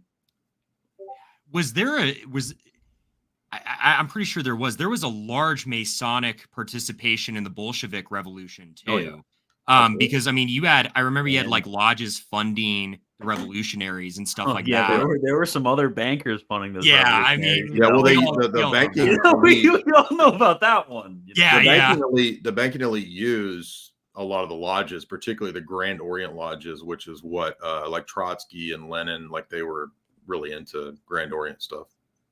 River Run wants to box, but Unionist Initiative J, does Doomdoor have communist influences? I don't know what Doomdoor is. I don't either.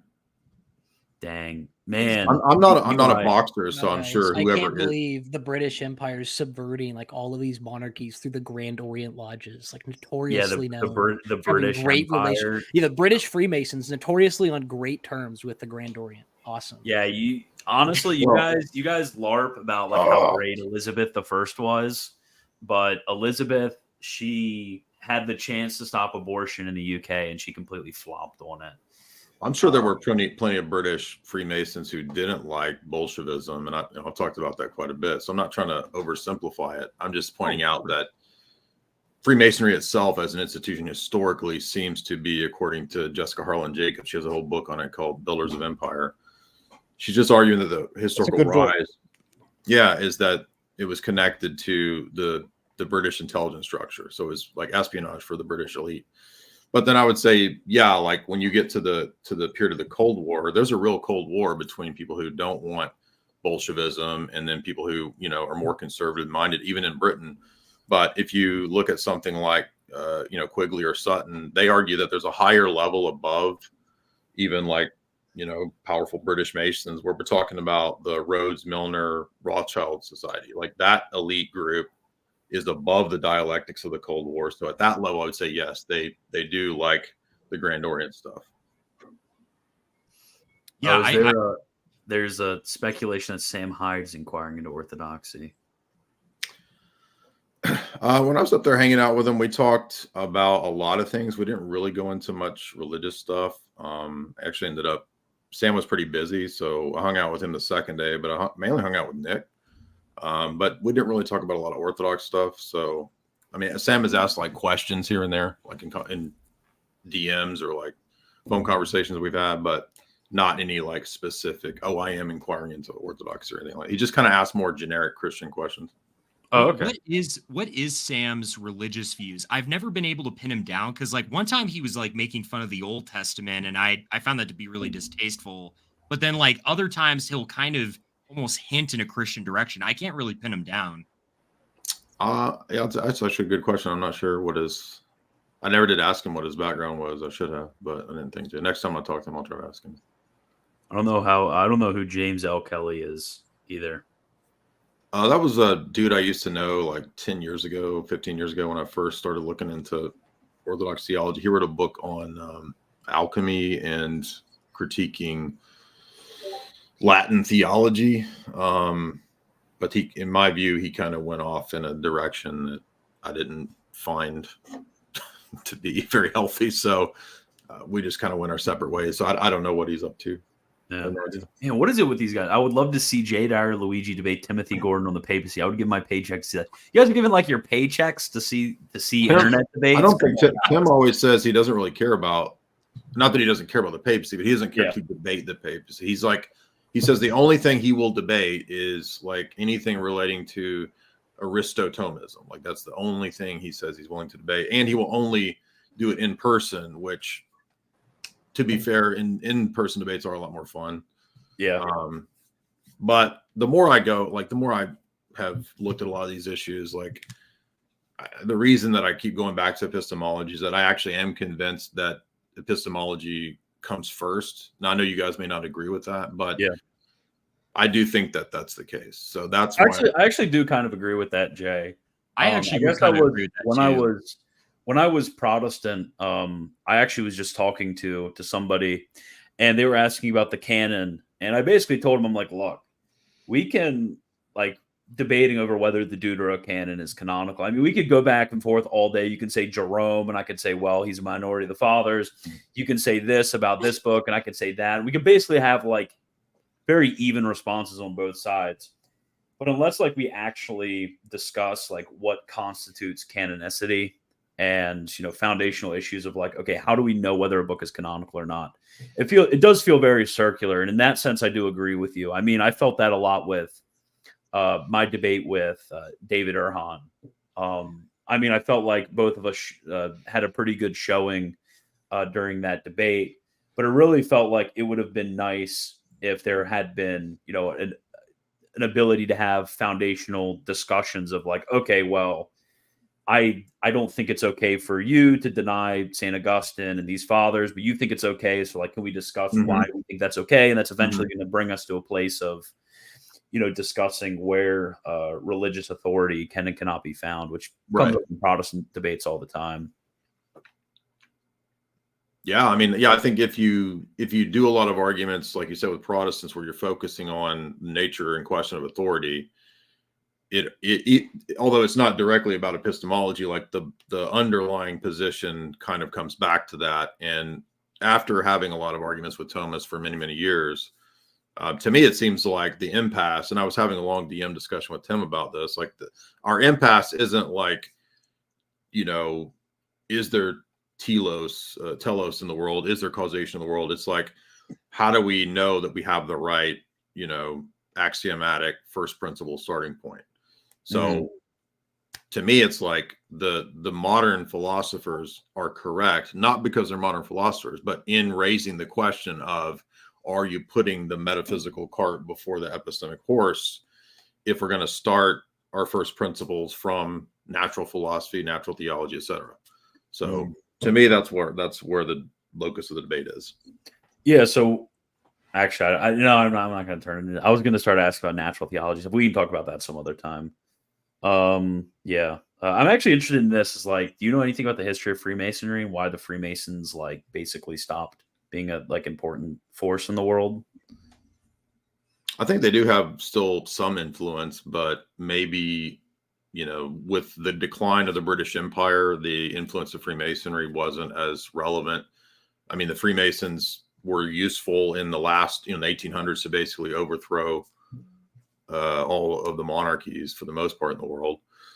So they kind of serve their purpose. I mean, I don't guess there's a whole lot of use for them because they're, again, if they're kind of the proto intelligence network of the British Empire, like today's NSA or GCHQ is a more important on the grounds power network than perhaps Freemasonry, but I think it still is important for networking and people.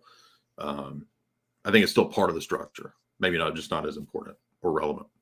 Yeah. I might ask kind of a follow-up question to that. Do you think there's any connection? I'm sure there's like a huge sort of continuation of that Masonic power in things like, you know, the Bohemian Grove gatherings or what have you. Would you say that's a huge continuation of like Masonry? And I know also the like Center for the it's called like the CCFR, like the Center for the Council of Foreign Relations and stuff like CFR? that.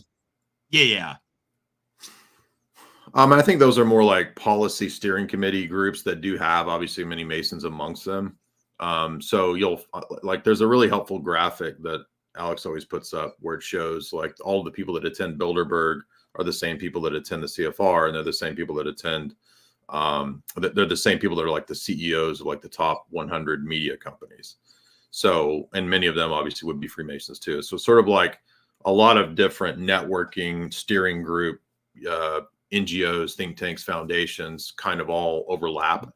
So they all interrelate, but I don't think there's necessarily a direct connection between Freemasonry and the CFR. CFR was created in the 1920s to mirror the British Royal Institute for International Affairs. So it's like the American mirror version of their Chatham House, and it was established at Pratt House in New York in the 1920s. So it's like they tell the senators and the Congress people what to do. Like they hand down the policy to those people. So they're like a level above the elected government people. That makes a lot of sense, actually, because there's a tendency, I think, for us to think that there's always maybe a direct connection or not so much a direct connection, more like a direct continuation in these different groups. Whereas, as you just explained, it's more like this person's here and also happens to be there. And it kind of all comes together as one, but it's like multiple different bodies. Yeah, exactly. Steering committees, NGOs, think tanks, foundations, they all overlap. And like one dude will go from being like, you know, like Donald Rumsfeld used to be, he was like the Secretary of Defense, and then he goes to be the in charge of Food and Drug Administration, and he gets like aspartame and all that passed, and then he'll go and be like, you know, consultant. He'll be the head of some, you know, defense contractor. So it's like revolving door. They'll be involved in a bunch of different things. Yeah, my former mentor, Dr. Shiva, described it like a swarm of these elites, where it's not like a specific hierarchy of organization. You have many different trends, many different sub-factions, but it's like all the same people, and they're all inter-networked together. Yeah, so the people that go to Bilderberg will go to Bohemian Grove, and then they'll go to, you know, Trilateral Commission. So they all just have the same meetings nonstop. They'll be members of the World Economic Forum. They'll be at Davos with Klaus, etc. Well, and it's interesting because like then they try to ingrain themselves in our churches too and cause chaos. Like I know, you know, the CIA connection with John Courtney Murray is an example, or what's going on. I remember I was reading Michael Warren Davis's article on like Patriarch Bartholomew and stuff like that. And it almost seems like, please correct me if I'm wrong, Jay, I want to be more familiar with this. It seems like they're trying to set Bartholomew or prop him up in order to create disunity in the Eastern Orthodox world, especially towards Russia a little bit. Am I gauging that correctly, right. or is it? Yeah, we've done many podcasts on that. That's correct. Okay, that totally, that's what it seemed like to me too, because I didn't even realize there was that CIA connection there. And as I was like reading this Davis article, it's like, dang, like they're really trying to use Bartholomew like against like Kirill and like you know, all the Russian Orthodox and stuff like that to kind of create this disunity. Because I think if they, of course, create that disunity, it makes the Orthodox world as like less of a power block against their authority. Yeah, I don't know if you guys have seen me. I've done a lot of podcasts and talks with Jim Jotras. He's like a former, his dad was the former ambassador to Moscow back in the Cold War, and he was head of a lot of consulting for Congress and so forth. But he writes for Chronicles magazine quite often, which is a pretty well-known conservative magazine. But Jim has a lot of articles like going deep into what you're talking about with the State Department being behind a lot of that stuff. But then there was also there was a recent essay that somebody wrote about the declassified documents from the Cold War, where you had the Patriarch of Constantinople right at the beginning of the Cold War. Basically, the CIA, they were sending cables back and forth, and he basically said something like, yeah, we'll do whatever you say. So the West was saying to the EP at that time, like, if you're not in bed with us, like, you're going to be run by the Soviets. So they made the decision to side with the West. And unfortunately, the EP's been in bed with the CIA ever since. So I think a lot of people maybe don't hear that I criticize that element of the EP all the time. And they think that, like, I just go after the papacy or something as being associated with the CIA in terms of the doctrinal warfare program, like you're talking about. But I mean, it's the same program for the Roman Catholic Church that's run for the Orthodox Church. It's the doctrinal warfare program isn't just for Rome; it's also for Protestants and Orthodox as well. Because if you're the American government, if you're the State Department, like you want all of these entities to be forms of American soft power, whether Roman Catholic or Orthodox or Protestant.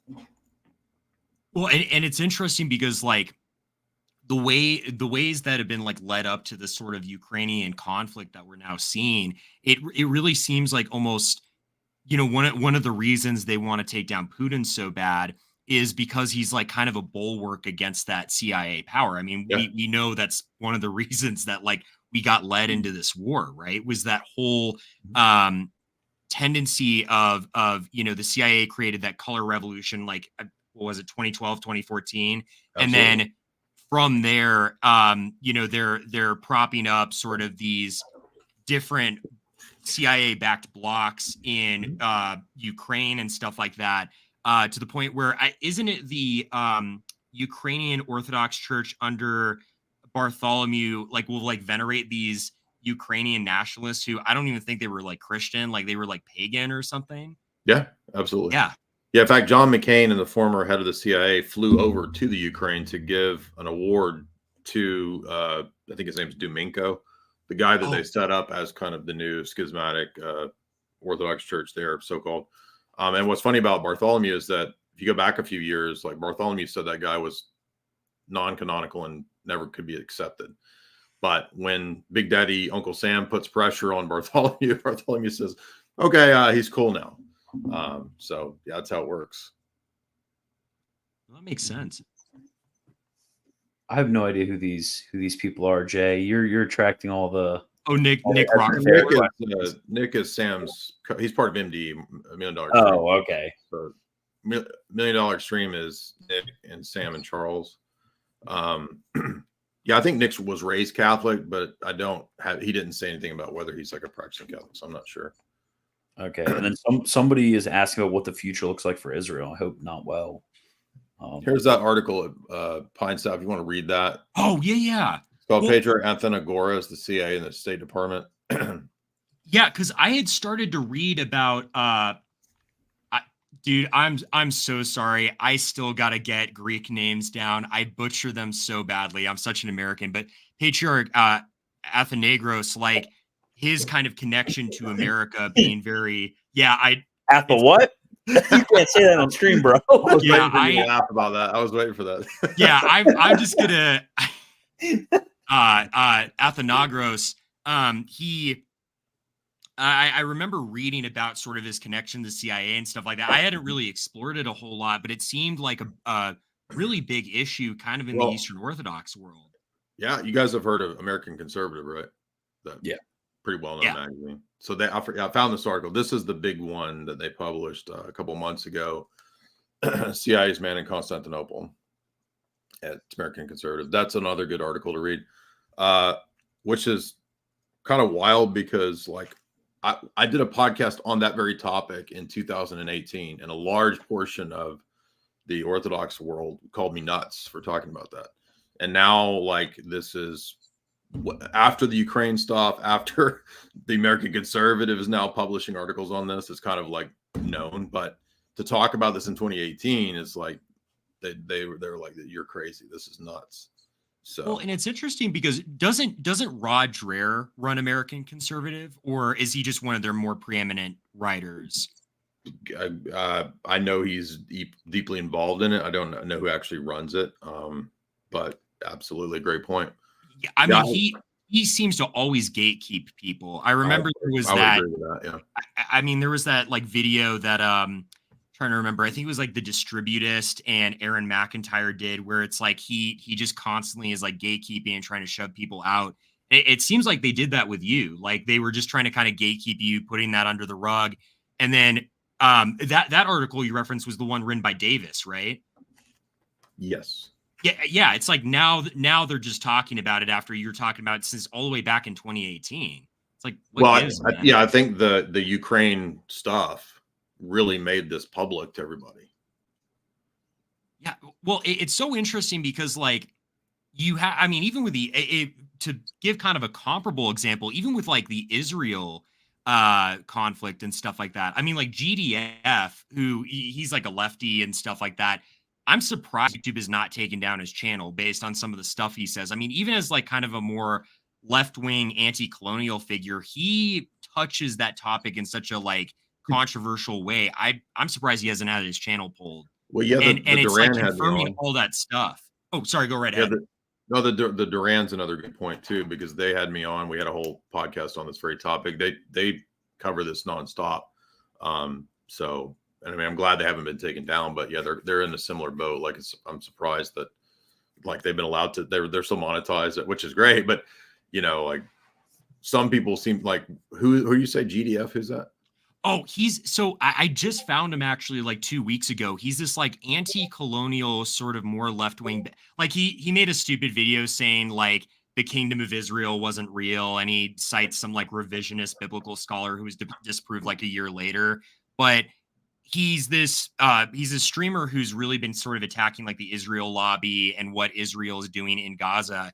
And he goes deep into it. He's even been saying stuff I didn't know about. And I guess the reason I brought that up in connection to Ukraine is like you were saying all that true stuff back in 2018, and now the conflict has almost given people the green light to talk about it. Mm-hmm. I think the same thing is with Israel too. Like if you talked about the Israel lobby back then and like the ZOA or what have you, people would like look at you like you have two heads, and now people can make YouTube videos on it. You know what I mean? Yeah, I'm glad to see that the shift, you know, towards more free discussion. And you know, the chat there about Ben Shapiro upset with Wagner. I mean, I think Ben Shapiro himself is kind of to blame for a lot of this with the way he handled stuff. Like he's the one that kind of propelled a lot of these issues, and then Candace leaving, you know, daily, that kind of like blew up all of this stuff to be talked about in the mainstream. So yeah, well, and it's created like a civil war, because really before it's like guys like us, you know, varying degrees of popularity and stuff like that. We were gatekept. We were the weirdos. You didn't touch our stuff or whatever unless you wanted to go deeper into it. And it's like with Candace's departure from Daily Wire, it kind of blew off the lid on all these issues. And now you even have like Matt Walsh kind of starting to like poke and prod the Israel issue, and they're like bullying him into silence almost. Matt Walsh has actually been kind of doing that for a while. He's sort of like the approved. He's allowed to criticize Israel a little bit. He's their sort of, you know, their Shabbos goy for that on the Daily Wire, and he's been doing that for years. I don't know. Matt Walsh just strikes me as a little bit. I don't know how to put it. It's just, you know, you meet that guy and he seems very artificial. That's like what I get from Matt Walsh. His performance on Joe Rogan was so lame, honestly. Like when Joe started pressing him on the whole, you know, Skittles marriage issue and stuff like that, and his defenses that he offered up, I'm like, dude, have you like read any books on this or even an article? Like you could have totally like just destroyed Joe there, and he kind of floundered. You know what I mean?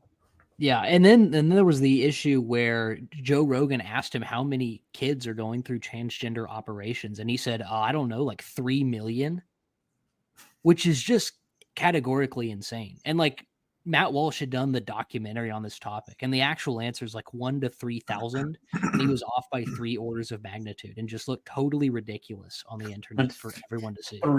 3 million. You know, being off by orders of magnitude. That's you know, it's rough, especially when like you make the documentary on under the wraps. Being off by orders of magnitude. We don't want to Christian, bring that up, guys. Christian be like, guys, let's keep it PG for the stream and stuff like that. Just keeps poking the bear. It's like, what are you trying to do to me, big guy? 1 to 3,000, 3 million. You know, if you're working with Ben Shapiro, you know, you're already disposed towards the monkeying around with the numbers. Yeah, well, no one's saying it didn't. No one's saying it's not happening. Nobody's saying it's not happening. We're just questioning the numbers, guys. It's like when they report the Mr. Burcham analytics, it's like 3 million viewers, 3,000 viewers. Yeah. The Mr. Burcham, that's the.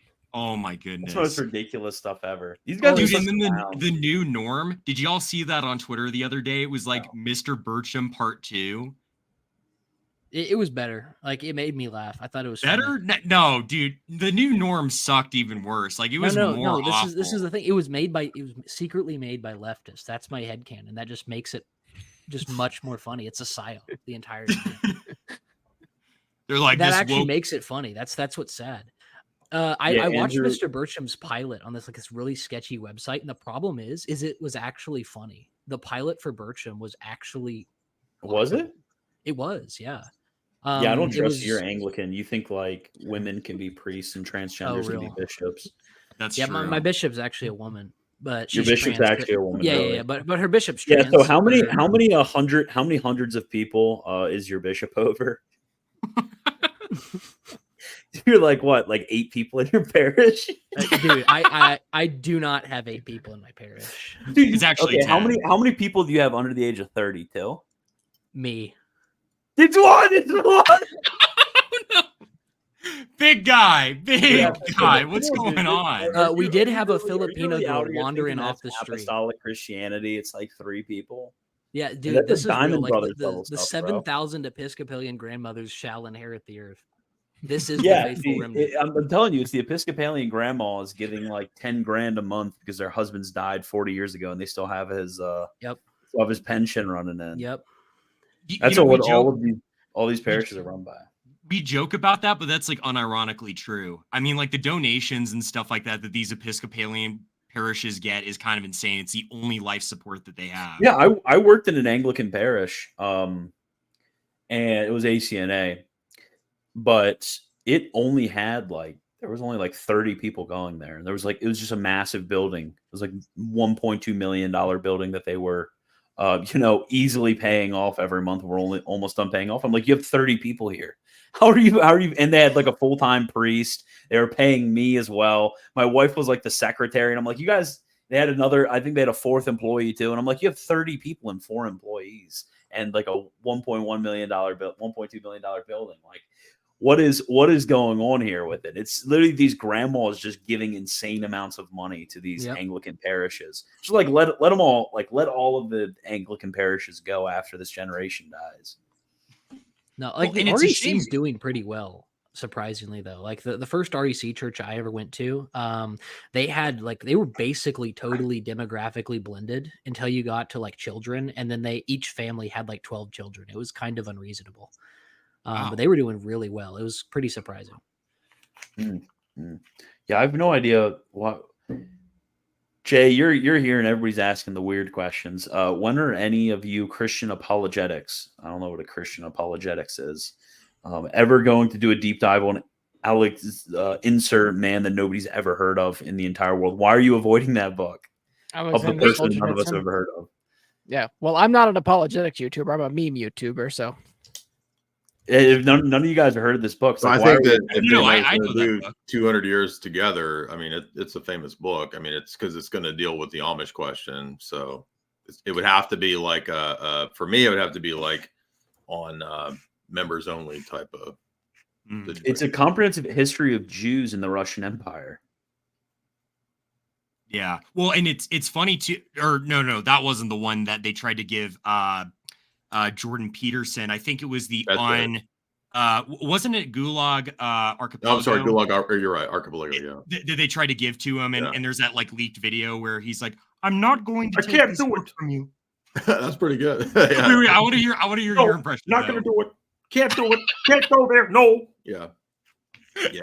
That's what you go up to Jordan Peterson. Jordan, do you believe in God? But what does that even mean? Depends on what you mean. Yeah. What does that even entail to believe? The guy is just such he takes a question and he has to make it unnecessarily philosophical, Nothing's direct. Nothing's direct. Another question. Yeah. What do you mean by you? What do you mean by do? What do you mean by believe? What do you mean by God? What do you mean by These you? are deep What do you mean by man. What do you mean by crack? You haven't crawled through the belly of the dragon of chaos to rescue your father first. I think the entire world is actually developing an awesome Jordan Peterson. Everybody will be able to do a perfect Jordan Peterson impression. We've been so saturated with AI. We don't even need AI to clone his voice. We've got 5 people right here who can already clone it. Yeah, he's just like radioactively uncool anymore. It's like Ben Shapiro. He used to be cool back in 2016, and just they haven't evolved as people, and Was they Ben haven't Shapiro changed ever the cool? discourse. I mean, let's Oh, be he honest. was, yeah, He's just destroying like college a students. whiny. Like let's just be honest. That's all he was. Like that's all he was. He's just really whiny. Well, Like, shut up, dude. And what I will say is I do appreciate, Jay, that you were holding down the fort all the way back in like 2016, 2015, because like, I mean, really at that time, it was just kind of like the SJW cringe, Ben Shapiro debunks kind of type people and people who, you know, like yourself, who were a lot further along in a lot of these issues, I think kind of paved the way for them to be discussed more. You know what I mean? Maybe in a minor degree. Yeah, I think Alex played a key role in that for sure. I think so too. I forgot that you got kind of like your break with Alex Jones.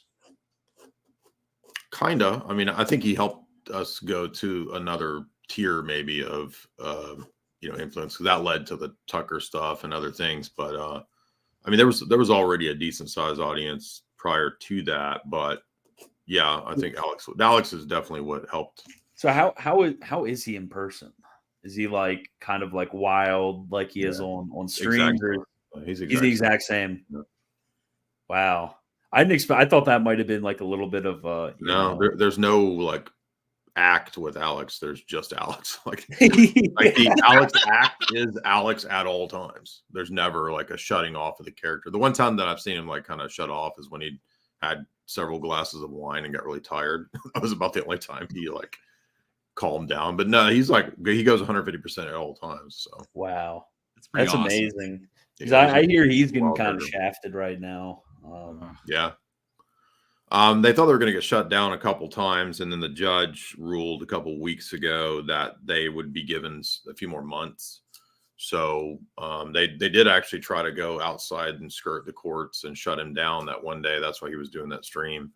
But he went to the judge, and the judge was like, no, you can't do that. So the judge ruled that they could have a few more months to try to negotiate with the people that are involved in the suits and see if they'll come to some resolution. I don't know. Nobody really knows what's going to happen. But dude, Genius Initiative, the title he gave for this stream is epic.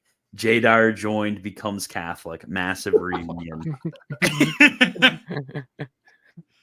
It's amazing. Well, I am happy to. I can concede that. Like, I'll say to you guys, like what kind of how would you guys want to proceed? Like, what's if we establish? I remember mentioning this to Classical Theists a while back, and then we ended up not really ever chatting much more. But I said, look, why don't we do this? How would you guys like to see the interactions going forward? And I can concede to that. I'll let you guys decide how you want to have the interactions. Like, for example, only like a formal debate setting if we debate a topic, or I don't know, like discuss things privately first, or like what, I don't know, whatever you think is the best method of interaction that doesn't lead to I don't know, like back and forth that are negative and stuff like that. Yeah. I would be cool with formal debates. I think formal debates sounds really nice. And I mean, also too, just for my part, like there's not going to be any crap talking from me anymore or anything like that. I always find like sometimes if there's a back and forth and then we reconcile, I become friends with anybody who I reconcile. Well, I'll be honest with you. Like, I just like Ubi or Luigi would probably be who you would have a formal debate with on ecclesiology. For sure. Yeah, I mean, Luigi, we got that debate July 26th, and then Ubi is a very smart guy. I will say that, for all my antics or whatever, he is a smart guy, and I do want to work up to him, but I understand I got to study a lot more and stuff like that. I don't want to be out of my league, so to speak. But you want to be, I mean, you wouldn't be interested in an epistemology debate, probably, right? Probably not, just because I haven't studied the question enough. Wagner, did you freeze? Is Christian still there? It seems like did he drink himself into being like? I thought he was like so drunk that he was like frozen. I'm like, where did he go? Wagner's running again. He's right. He's running away from the debate. Confirmed. Just right as Jay opens up the question about setting something up, he instantly flags out. I don't mean necessarily setting up a debate. I mean setting up like how you want to proceed going forward, so that we don't have to have like Oh yeah. bad Bad blood or whatever. Oh, for sure. And there's frankly going forward at this point, like I said, once we have reconciliations like this, I'm cool with anybody who I have a reconciliation with. There's no bad blood on my part. It's water under the bridge as far as I'm concerned. I think frankly, I mean, I'm excited for the Luigi debate. So I think you're definitely right. If I was to cover more ecclesiology, he would be the guy to debate first. And then I think probably Ubi eventually. I would like to debate Ubi. I just realized I got to study a lot more and stuff like that before I make it. Do you have other topics other than ecclesiology that you do really find interesting that you might consider debating? Mostly I cover like modern church politics quite a bit, like defenses of Vatican II and what have you. I tend to think moments in church history, like kind of like situational issues or what have you, like what went on during the like Great Western Schism or like what happened during like the Great Schism or what have you. I also tend to like to debate. I'm mostly the history and ecclesiology guy. No, nothing like biblical theology or anything like that. I want to be there one day, and if I do get there one day, I'm totally down to set up something formal. I admittedly, it is a topic I'm studying more though. Okay, that's cool. When's this guy gonna come back, dude? He totally lagged out. Oh, Jay, I did have in the meantime, if we want to discuss something, I did have a question for you. I'm not too familiar. What's your view of the Orthodox Western Rite? Do you like the Western Rite? Are you neutral to it? What's your opinion on it? I'm not personally a huge fan because of the tendency to import a lot of the Latin ideas. We do have a lot of friends and even priests that are close to us that are Western Rite priests. So in our perspective, from my perspective, the ROCOR Western Rite is typically better than the Antiochian Western Rite. I don't have any problem at all with the Western Rite itself. I've attended some Western Rite services that I really enjoyed. I thought they were great. Very well done, Petrine liturgy. So, but we would have definitely a different. I would take issue with Sacred Heart, and for whatever reason, a lot of Latin Rite or Western Rite people want to bring in Sacred Heart. So I'm very opposed to that. Oh, I totally gotcha. Because I was looking at I remember Orthodox Wiki had articles on like the different views, and it seemed like I was surprised because like Bishop Callistos Ware took issue with the Western Rite, and he always seemed a lot more like ecumenical or what have you. So I was kind of surprised on that issue. He seemed a lot more like he does have some places where he says stuff that you wouldn't expect. Like he says some pretty, even though he's a little more ecumenist than I would be, he does like have some pretty savage critiques of like Latin theology at times. But I think he actually made some pretty cringy theological mistakes too. So there's stuff even worse than the like he has like an Nestorian statement in that book, Orthodox Way. I don't know if you've seen that. Oh, I actually haven't seen any Nestorian statement. What did he say? He seemed to just sort of repeat the idea that the Son was damned by the Father. Oh, and like he sort of repeats, it almost sounds like the Protestant PSA view. So well, and I don't know. I was researching it for a while just because I another topic that I actually eventually want to write a book about is debunking like Alan Bray and John Boswell's like blasphemies in church history, especially in regards to Skittles people, and trying to kind of shoehorn that in with like the brother making ceremonies and what have you. Oh.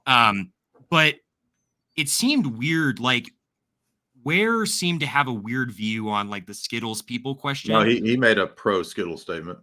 He did, because I wanted to be charitable to him. I think he had a very good heart, but I wanted to make sure I wasn't just like calumniating him or anything. No, I think you're right. I think, and we've criticized that too, that towards the end of his life, he did make as far as I'm aware, in the Wheel, there's a pro Skittles statement that he made.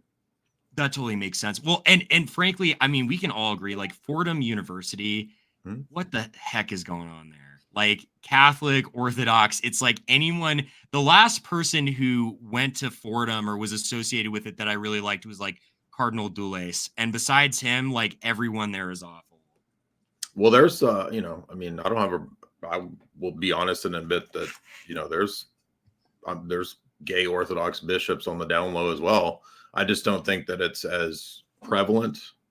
Yeah. In the Western groups. Yeah. Pope Francis said it's everywhere. I mean, that's what he said. You know, what was kind of your first thought when you saw the Francis anti-Skittles slur? Honestly, yeah, I was literally thinking, how long until he walks it back and says something? Yeah, I know. I saw that I mean, I kind of thought the same thing.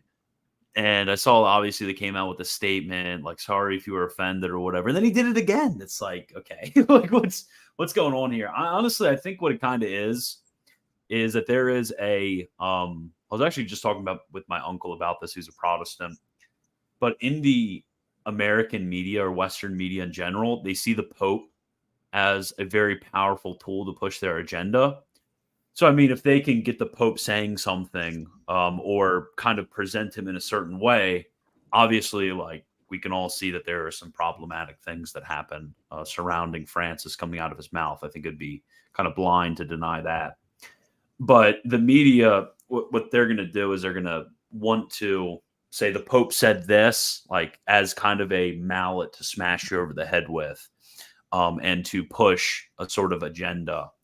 And the Vatican just hasn't been wise to be able to push, clarify. I'm no loft tonight. I don't know what level of a Pope splainer Pine Sap is. Do you guys attend the TLM, or are you guys like Novus No, Ordo? I love the Novus Ordo. I'm a huge fan of the Novus Ordo. I actually attend a Novus Ordo mostly every Sunday, but I still love the TLM and the Divine Liturgy. I'm kind of just I love all the liturgies of the church. Yeah, he's a biz larper. He goes to Divine Liturgy. No, I don't go to the Divine. I literally went like last Saturday. Like, yeah, your bro's Orthodox in communion with Rome. Get this guy. Well, and then I go to my Novus Ordo parish pretty much every single Sunday. Besides that. Yep. I had the honor. Like, I'm a real trad. I'm kind of like a fake trad, I guess. I actually use the for morning and evening prayer. I use the Ordinariate book because I was obviously an Anglican ordinand before I converted.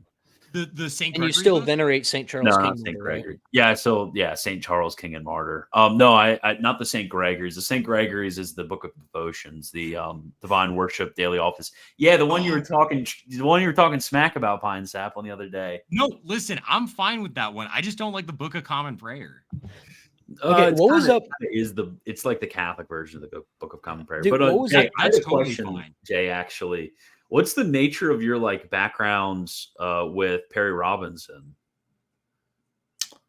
I remember interacting with him initially a long time ago in a few emails when when his blog was kind of popping as like the main, like the only Orthodox theology blog. There wasn't a lot of apologetics back in like 2006-7 ish that dealt with that stuff. So I came across his blog at that time.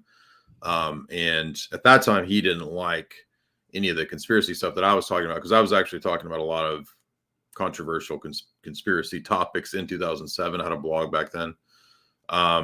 So I remember reading a lot of his blog. That's where I first got into the Thomistic and Essence Energy stuff debate in 2007. So I read a lot of his blog. I wasn't ready to go full Orthodox at the time. I was still Roman Catholic, pretty much trad cat.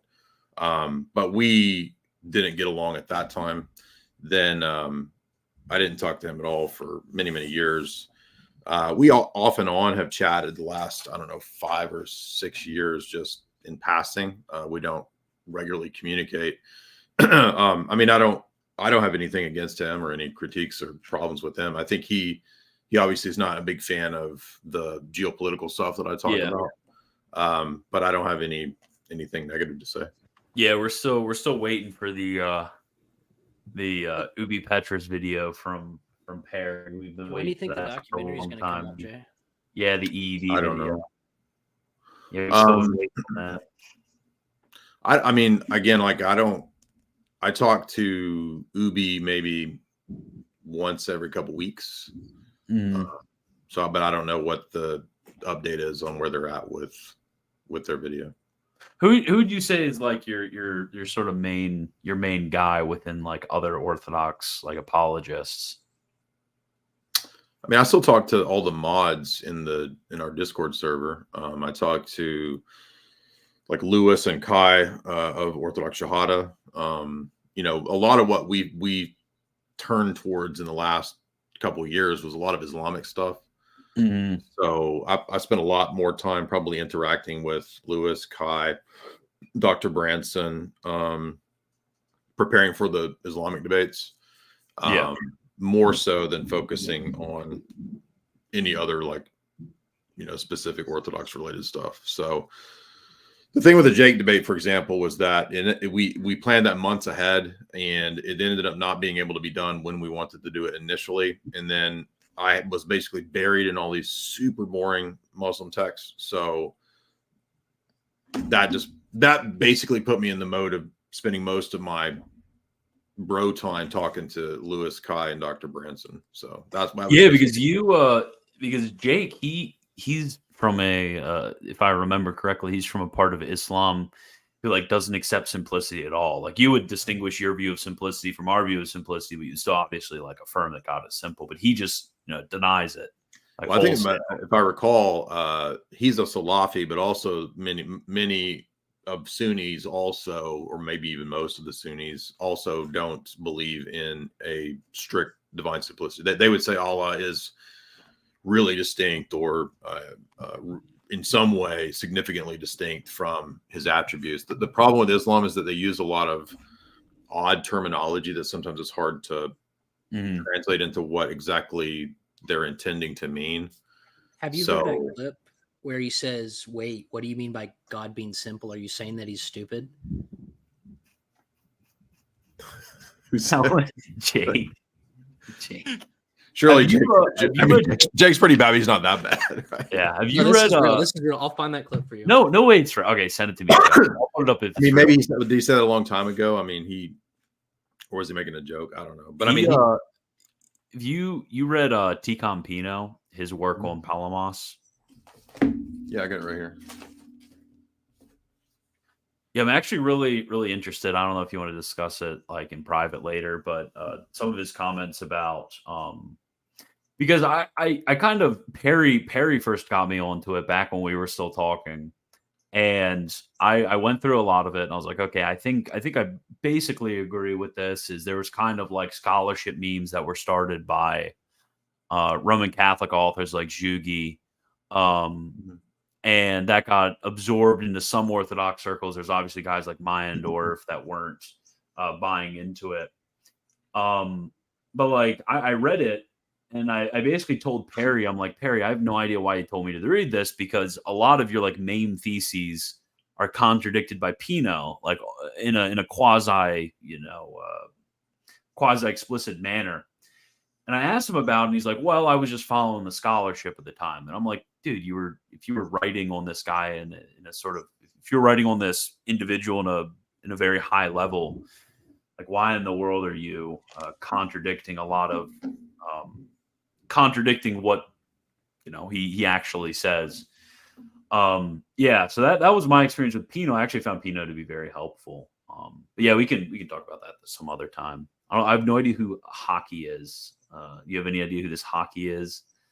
Yeah, they kept mentioning this Hockey individual. Oh, go ahead, Jay. Separate from the Pino thing, without going into what all we argued about earlier today, there's two articles that I think might be helpful to understand where I was coming from in that discussion. There's an article that Congar wrote, and I'm not saying it's true because Congar wrote it. I'm just saying he gives a really good assessment of contrasting the Cappadocian and the Augustinian approach to relations and of opposition.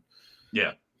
and relations of origin. So that was where I was coming from. And then there's another article that's from Losky that's about relations of opposition that I read several years ago. So that's where I was coming from. But Okay. if you're referring to in Pino the discussion of the I'm assuming you're talking about either the katapanoia conceptual distinctions part or the So there was another Thomist that came on my stream today after I had the argument with you, and we went pretty in depth into this. And what I realized was that the way that the debate goes with Palamos is probably the way that most of the time I would take the debate now, which is to go into what it is that we participate in, and then to talk about the Theophanies. Because if you look at, for example, Leviticus 9, to me, that's probably the strongest case that I could think of. I mean, not just Leviticus 9, but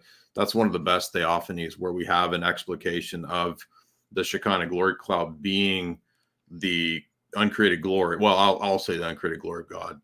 And it's seen by all of Israel. And then they all fall down and worship. The divine fire manifests there, which we would say is the uncreated fire. And so the reason I think that was really strong is that it's answering this objection that the Thomist that came on, or Thomist/Scotus argument guy came on my stream. Is that the critical Thomist guy? No. It's the next person. I forget his name. He was something like, it was an anime profile. I forget his name, but many such cases. But the debate ended up being about the manifestation, right? Because Pino has this section where he talks about the manifestations in time and space, and he says they're God, and they come and go.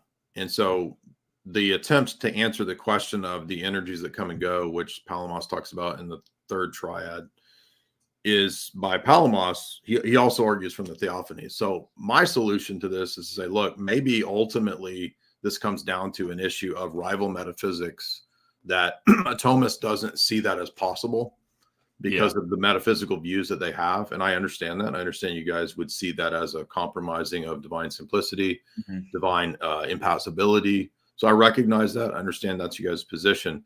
So my response would just be, I think the strongest case here is let's set aside the debates and disputes with Pino and this and that and Bradshaw and whoever. I mean, the uncreated glory in Leviticus 9 is in time and space. I don't think we could say God's glory is in any way a creature. The Theophanies, therefore, would be my response. So what would you like? Because we get strong statements in Scripture. If you think of like 1 John 5 off the top of my head, Exodus 20, you get like pretty strong statements in Scripture talking about divine invisibility of God himself being invisible.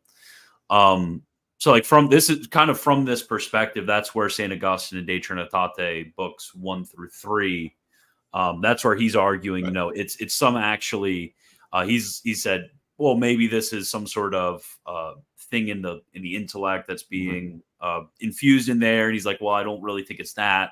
Well, I mean, it could be an angel. It could be, it could be a created effect of something. So yeah, I guess my biggest issue with that, obviously, besides, Thomistic presuppositions, I guess my biggest like exegetical issue would be about like divine invisibility. Yeah, I would say the reason that I came to a stronger stress on this was actually the Muslim debates, because this forced me, when debating all these Muslims, to go and try to demonstrate that the Old Testament teaches the Trinity, particularly the Torah.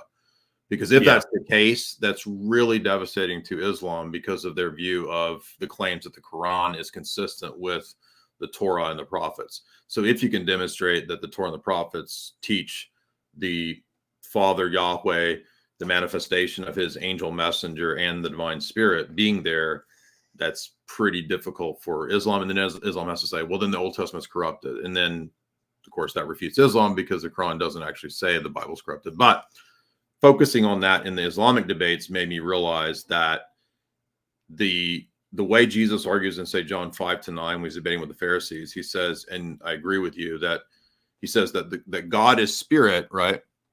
Well, he says that in John 4 to the woman at the well. And he says in, I think, John 5, he says, no one has seen the Father at any time. So if no one has seen the Father, and we admit that God in terms of his being or his essence, is his inner being, is Yeah. not manifestable. This is a key argument Jesus makes against the Pharisees, that the only way that anybody in the Old Testament could have seen or interacted with him is if it's the Son. So the Son is the face and the manifestation of the unknown Father.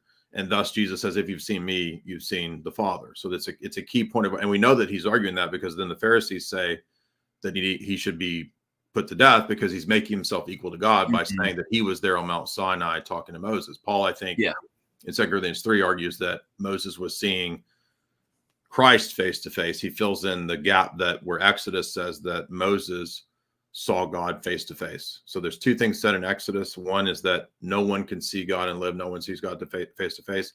Then it also says in Exodus, yet Moses talked to God face to face as if he were a friend. But we also have the statement in Exodus 33 that Moses went up on the mountain with the elders, and then he has a meal with the Lord. Yeah. So I would argue that it's not a angel. It has to be Jesus, because it's like Jesus identifies himself as the one, for example, wrestling with Jacob in I think it's Genesis 38. In John 2, he says that he's the one wrestling because he's the gate. So to me, again, you're correct that God's essence and the Father are never seen, but we do have the glory of God, the presence of God. So you think, like, I guess to make this a bit more concrete, try to get what you're saying, because it's like, obviously it's a theophany, it's a showing forth of God. Like we kind of all have to agree with that. I think the question is more so like what the medium of that is, or like in what manner it comes through. So you say that like Jacob was wrestling something that's like physical, corporeal, like he could feel it and things like that. So would you say that would be something that our Lord created as some sort of like instrument to work through? Would you say that that's him like coming back from like the future kind of thing, time traveling, incarnation, or something like that? How Irenaeus has there is an argument that Bishop Irenaeus makes from Saint Irenaeus that it's possible to argue that in the case of the bodily wrestlings, or in the garden, walking in the cool of the garden, you could argue that the deified humanity of Christ could maybe be present prior to its actual incarnation. I don't personally find that very convincing, because of the fact that it's not just a question of like the bodily wrestling. There's also these other theophanies, such as the glory cloud coming in, I think it's 2 Chronicles 5, into the temple when Solomon prays. And so you get this Shekinah glory cloud that comes down. That glory cloud is identified as the same spirit that hovers over the waters in the Shekinah glory hovering in Genesis 1. It's the same glory cloud that comes down over the tabernacle and the temple. And then we know from Marian theology, and I think you guys would agree, that that's the overshadowing above the Virgin Mary. So in our view, they're identified as the glory. It's the glory of God. And we know that God doesn't give his glory to creatures. And so we would say that it's not possible to interject the created intermediary, because we're always told that you can't worship creatures and that God's glory is not created. He doesn't give his glory to another. So I just can't see how we would say that it's, we all agree it's not the divine essence. And we all agree that, I think that, right, like we can't say God's glory is created. And all of the Muslim argumentation forced me into a stronger position on that, if that makes sense. Yeah. Do you think is it a thing in Orthodox liturgical practice to give latria to the cross, or is that just a Latin thing?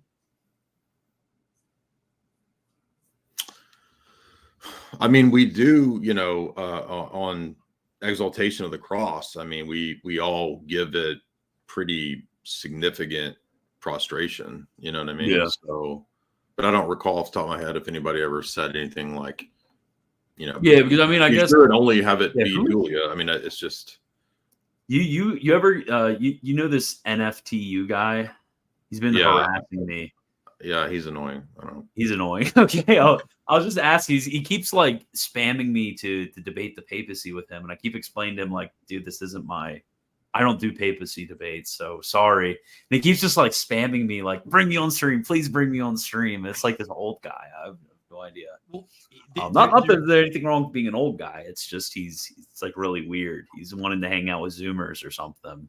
Yeah, no, there's nothing wrong with that. It's like, but sometimes you get some people who they'll find some topic to kind of nitpick at you about. Like I did my whole stream on the question of anti-Amish sentiment, right? And there was some guy saying I was committing heresy when, I was citing approved theologians by like Pius the 11th and even Venerable Pius the 12th. And he like would keep going at me over and over and over, like spam me on Discord. So it seems like sometimes there's some of these individuals that like you tick off in just the right way and they just keep coming after you. They almost like live rent free in their heads. Bros are like, we want to see Father Joseph from NFTU on the stream. He's the only one saying it. Like, who's this we, bro? Like, who's this we? Who else is wanting it? Yeah, I think that sometimes there's situations where it's just not worth really entertaining. Because like you said, like certain people will just never stop. Like, you know what I mean? Like they'll never stop.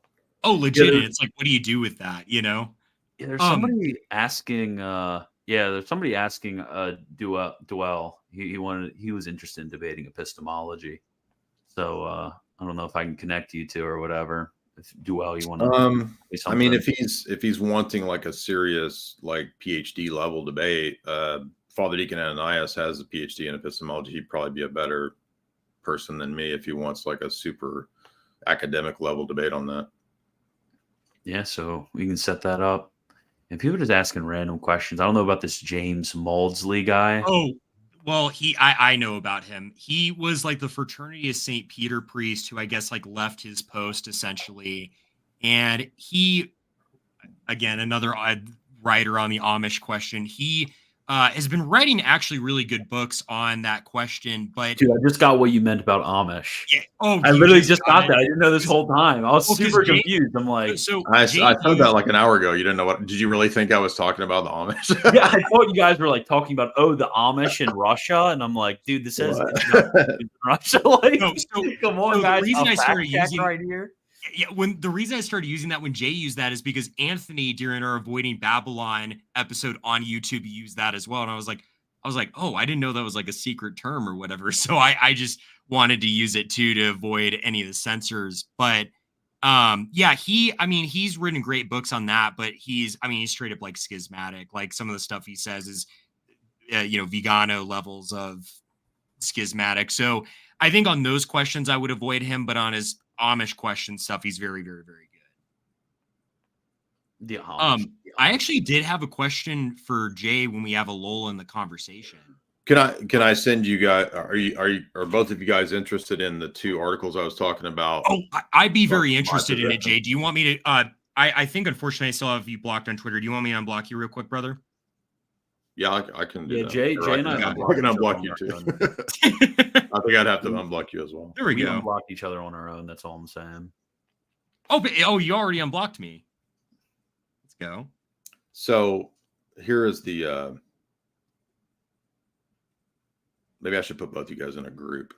Maybe that's perfect. Yeah. Unionist Initiative wants Jay to unblock him.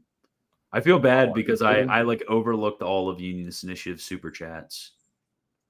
So hey, dude, you're leaving our boy hanging? What's going on? Well, let me see. What is his at? Yeah, everybody's trying to get on the Jay. We can make some good money off this stream. Everybody, $20 for Jay to unblock you. We can split it 50-50. It's great. What is Unionist Initiative? Right, hold on. I'm trying to create a group with you two in it. Let's see. Yeah, he's having boomer moment right now. No, I gotta hit create group. That's what I was doing wrong. Boomer moment. Okay, so I've tracked down the Jake the Muslim metaphysician clip. Here's cool. the problem. A Lutheran has it and he won't give it to me because he's pissed because of all the war I've been having with Lutherans on Twitter.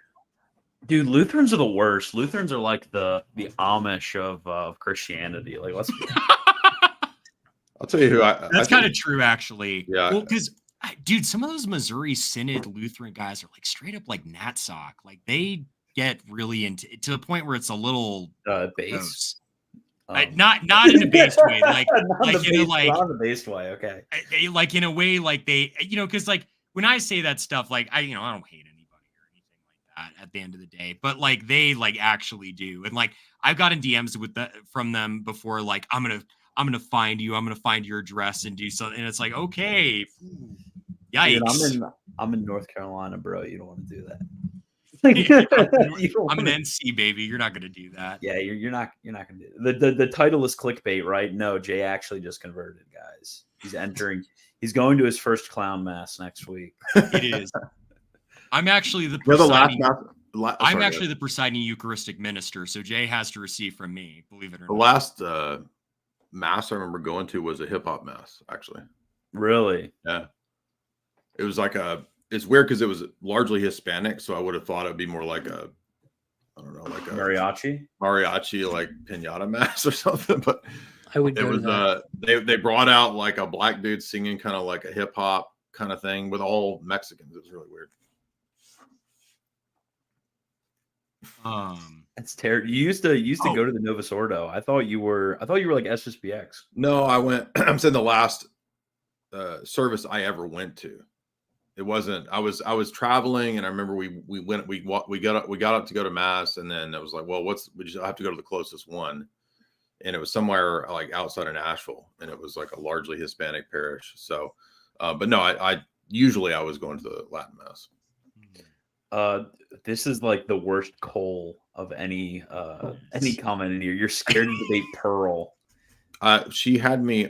I did an in-person interview in Miami with her. What do you mean? Like we sat there and like talked about all the issues that she thinks I believe that are crazy. So she's like, so like, do you believe in conspiracies? Is like everything a conspiracy? Dude, I'd rather like take a 2x4, get a big nail, take a hammer, drive the 2x4 drive the nail with the hammer through the 2x4, put it upside on my floor, and then take a big jump and put it right through my foot. And then with spend some 5 seconds talking with Pearl. With some Legos around that 2x4. Yeah, and then I'll pour some lemon juice on it after. Well, after we did that, it was like, Pearl, oh yeah, this is just for my like when I listen to Pearl, my wife despises Pearl every time it comes up. She's got like room temperature IQ, and it's the worst. Pearl too. So yeah, what I don't get how somebody like her gets so popular, because I mean, like some of these influencers, they're like generally like attractive looking, people who, are talking about this stuff. And that's sort of why people listen to them. Like, the last few e-girls that kind of popped up in the right wing, but like Pearl is none of those things. I don't get why. What's the draw to Pearl? What is she? She's not like brilliant or anything like that. Like, what's the draw for her? I think her draw, from what I can sort of estimate, in the bit I've followed the red pill scene just through this one guy on YouTube called Araco TV. It seems like people like her because she's so edgy or controversial. Like she'll kind of double, like a red pillar will make a statement about women and she'll like double down on it. But she's not particularly bright. It's just kind of rage bait that I think makes her popular. Is hockey, is that a like anime thing, guys? I don't know what my writing sample's the problem, the criterion. So yeah, I'll debate him. Oh, cool. Yeah, we can get that connected. He's talking about FDA? The duel guy. Debating Father Deacon Ananias? Yeah. Okay, yeah, I'll ask FDA if he wants to. Christians no, I didn't mean it like that, dude. I'm married. I didn't mean it. I think she figured out. I think she kind of is actually kind of funny because I've been on her podcast 2 or 3 times. You think women are funny? No, I'm saying Pearl is at times funny, but on the average, no, women are not very funny. Okay. What I'm saying is that so she'll double down and just kind of say ridiculous things that gets a giant bunch of attention, and she got good at doing that on the regular. So I think that's what blew up her. Women being good at getting attention. Imagine my shock. Are you shocked? Well, yeah. What's your thoughts on the religious hippie question? You ever have religious hippie pop up? What does that mean? Oh, religious hippie. She's this like Catholic right wing e-girl, and she just posts the worst coal. She'll be like posting selfies of herself in a mantilla, be like, wearing the veil is not for me. It's about God, and it's like this like lacy, like white lacy mantilla thing that she's wearing on her head. It's such cool, and all these guys. There's an account called Catholic Sims. It's a beautiful account. There's all these guys like I think she's married now, but there's all these guys like simping in her comments like, "Oh, you're so beautiful," and you go and there's these like 50-year-old Catholic guys like behind the accounts. It's a religious hippie call.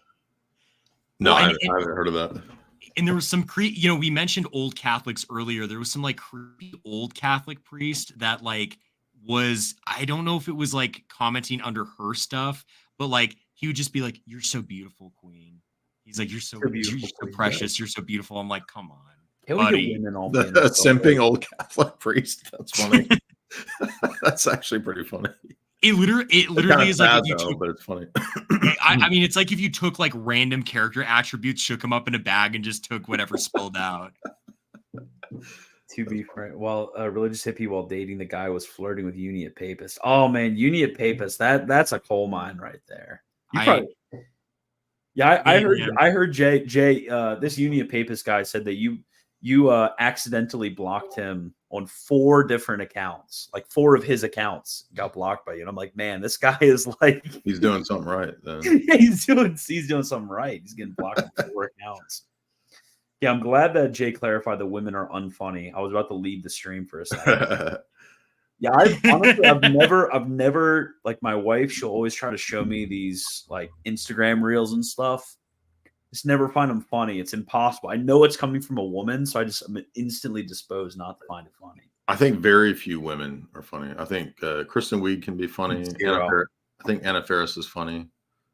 I'm a stone cold incel, so I find 0 of them to be funny. Oh wow, dude, you're married. You're again stolen valor. You're trying to take incel stolen valor right now. Everyone in chat say stolen valor. You could be married and you could be an incel. It's possible.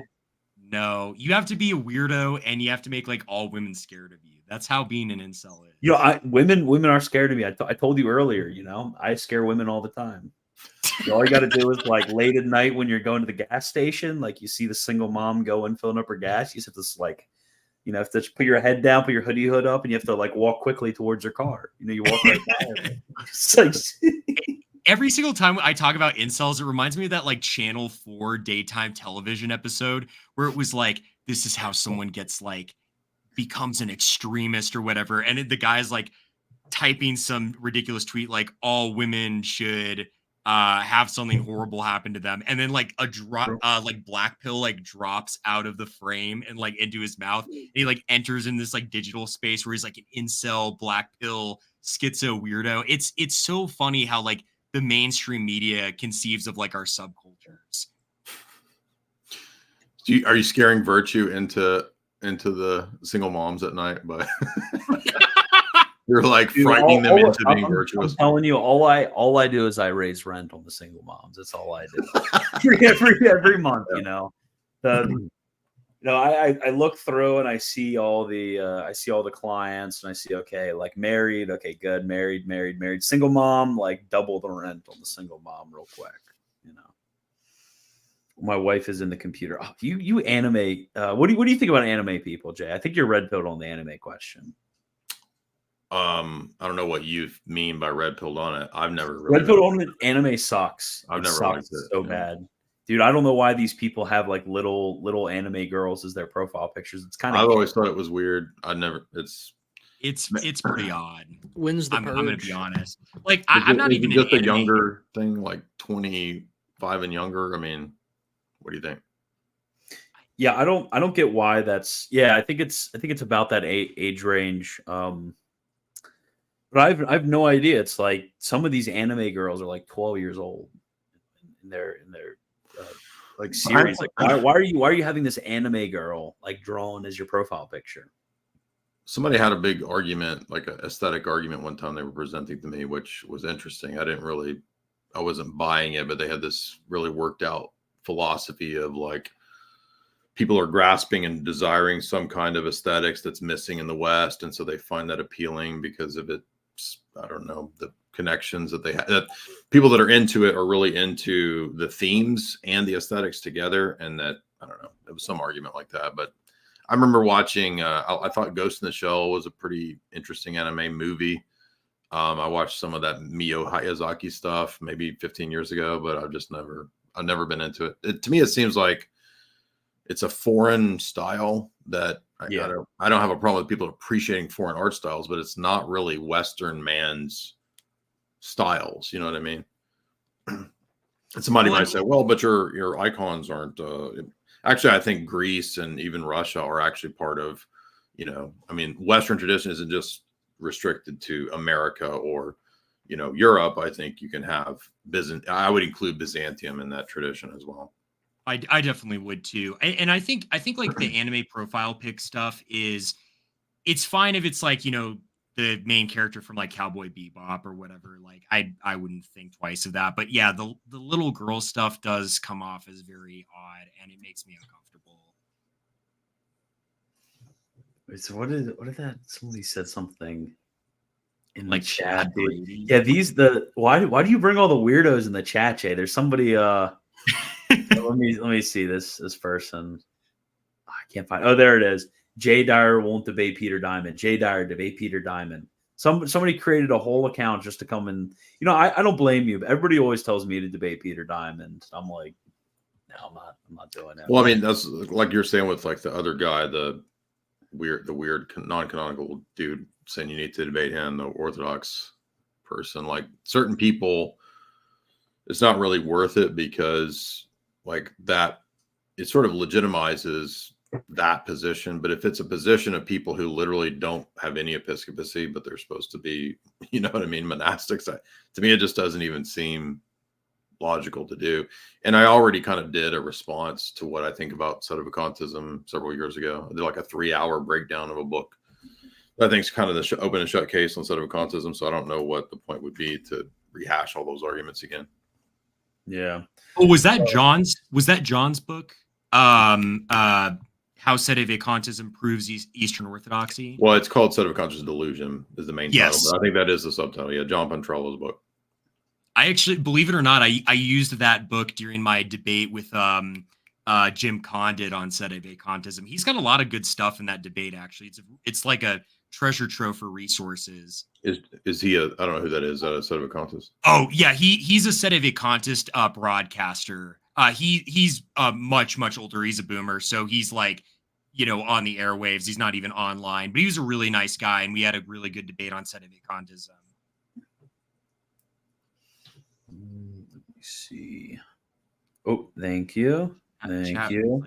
Yeah, I just wanted to make sure all of your super chats got put on the screen. Let me see. There, all your super chats have been put on the stream because it's almost it's past midnight right now, so I got to go to bed. But thank you, Jay. Yeah, I got to head. This was fun. Let's do it again some other time. I think this honestly, would be great. I'm down. This was really fun. Chill, talk about whatever, answer chat questions and see where the conversation leads. But thank you, everybody. As always, remember to like, subscribe, Patreon. You guys already know about all that stuff. And as always, God bless.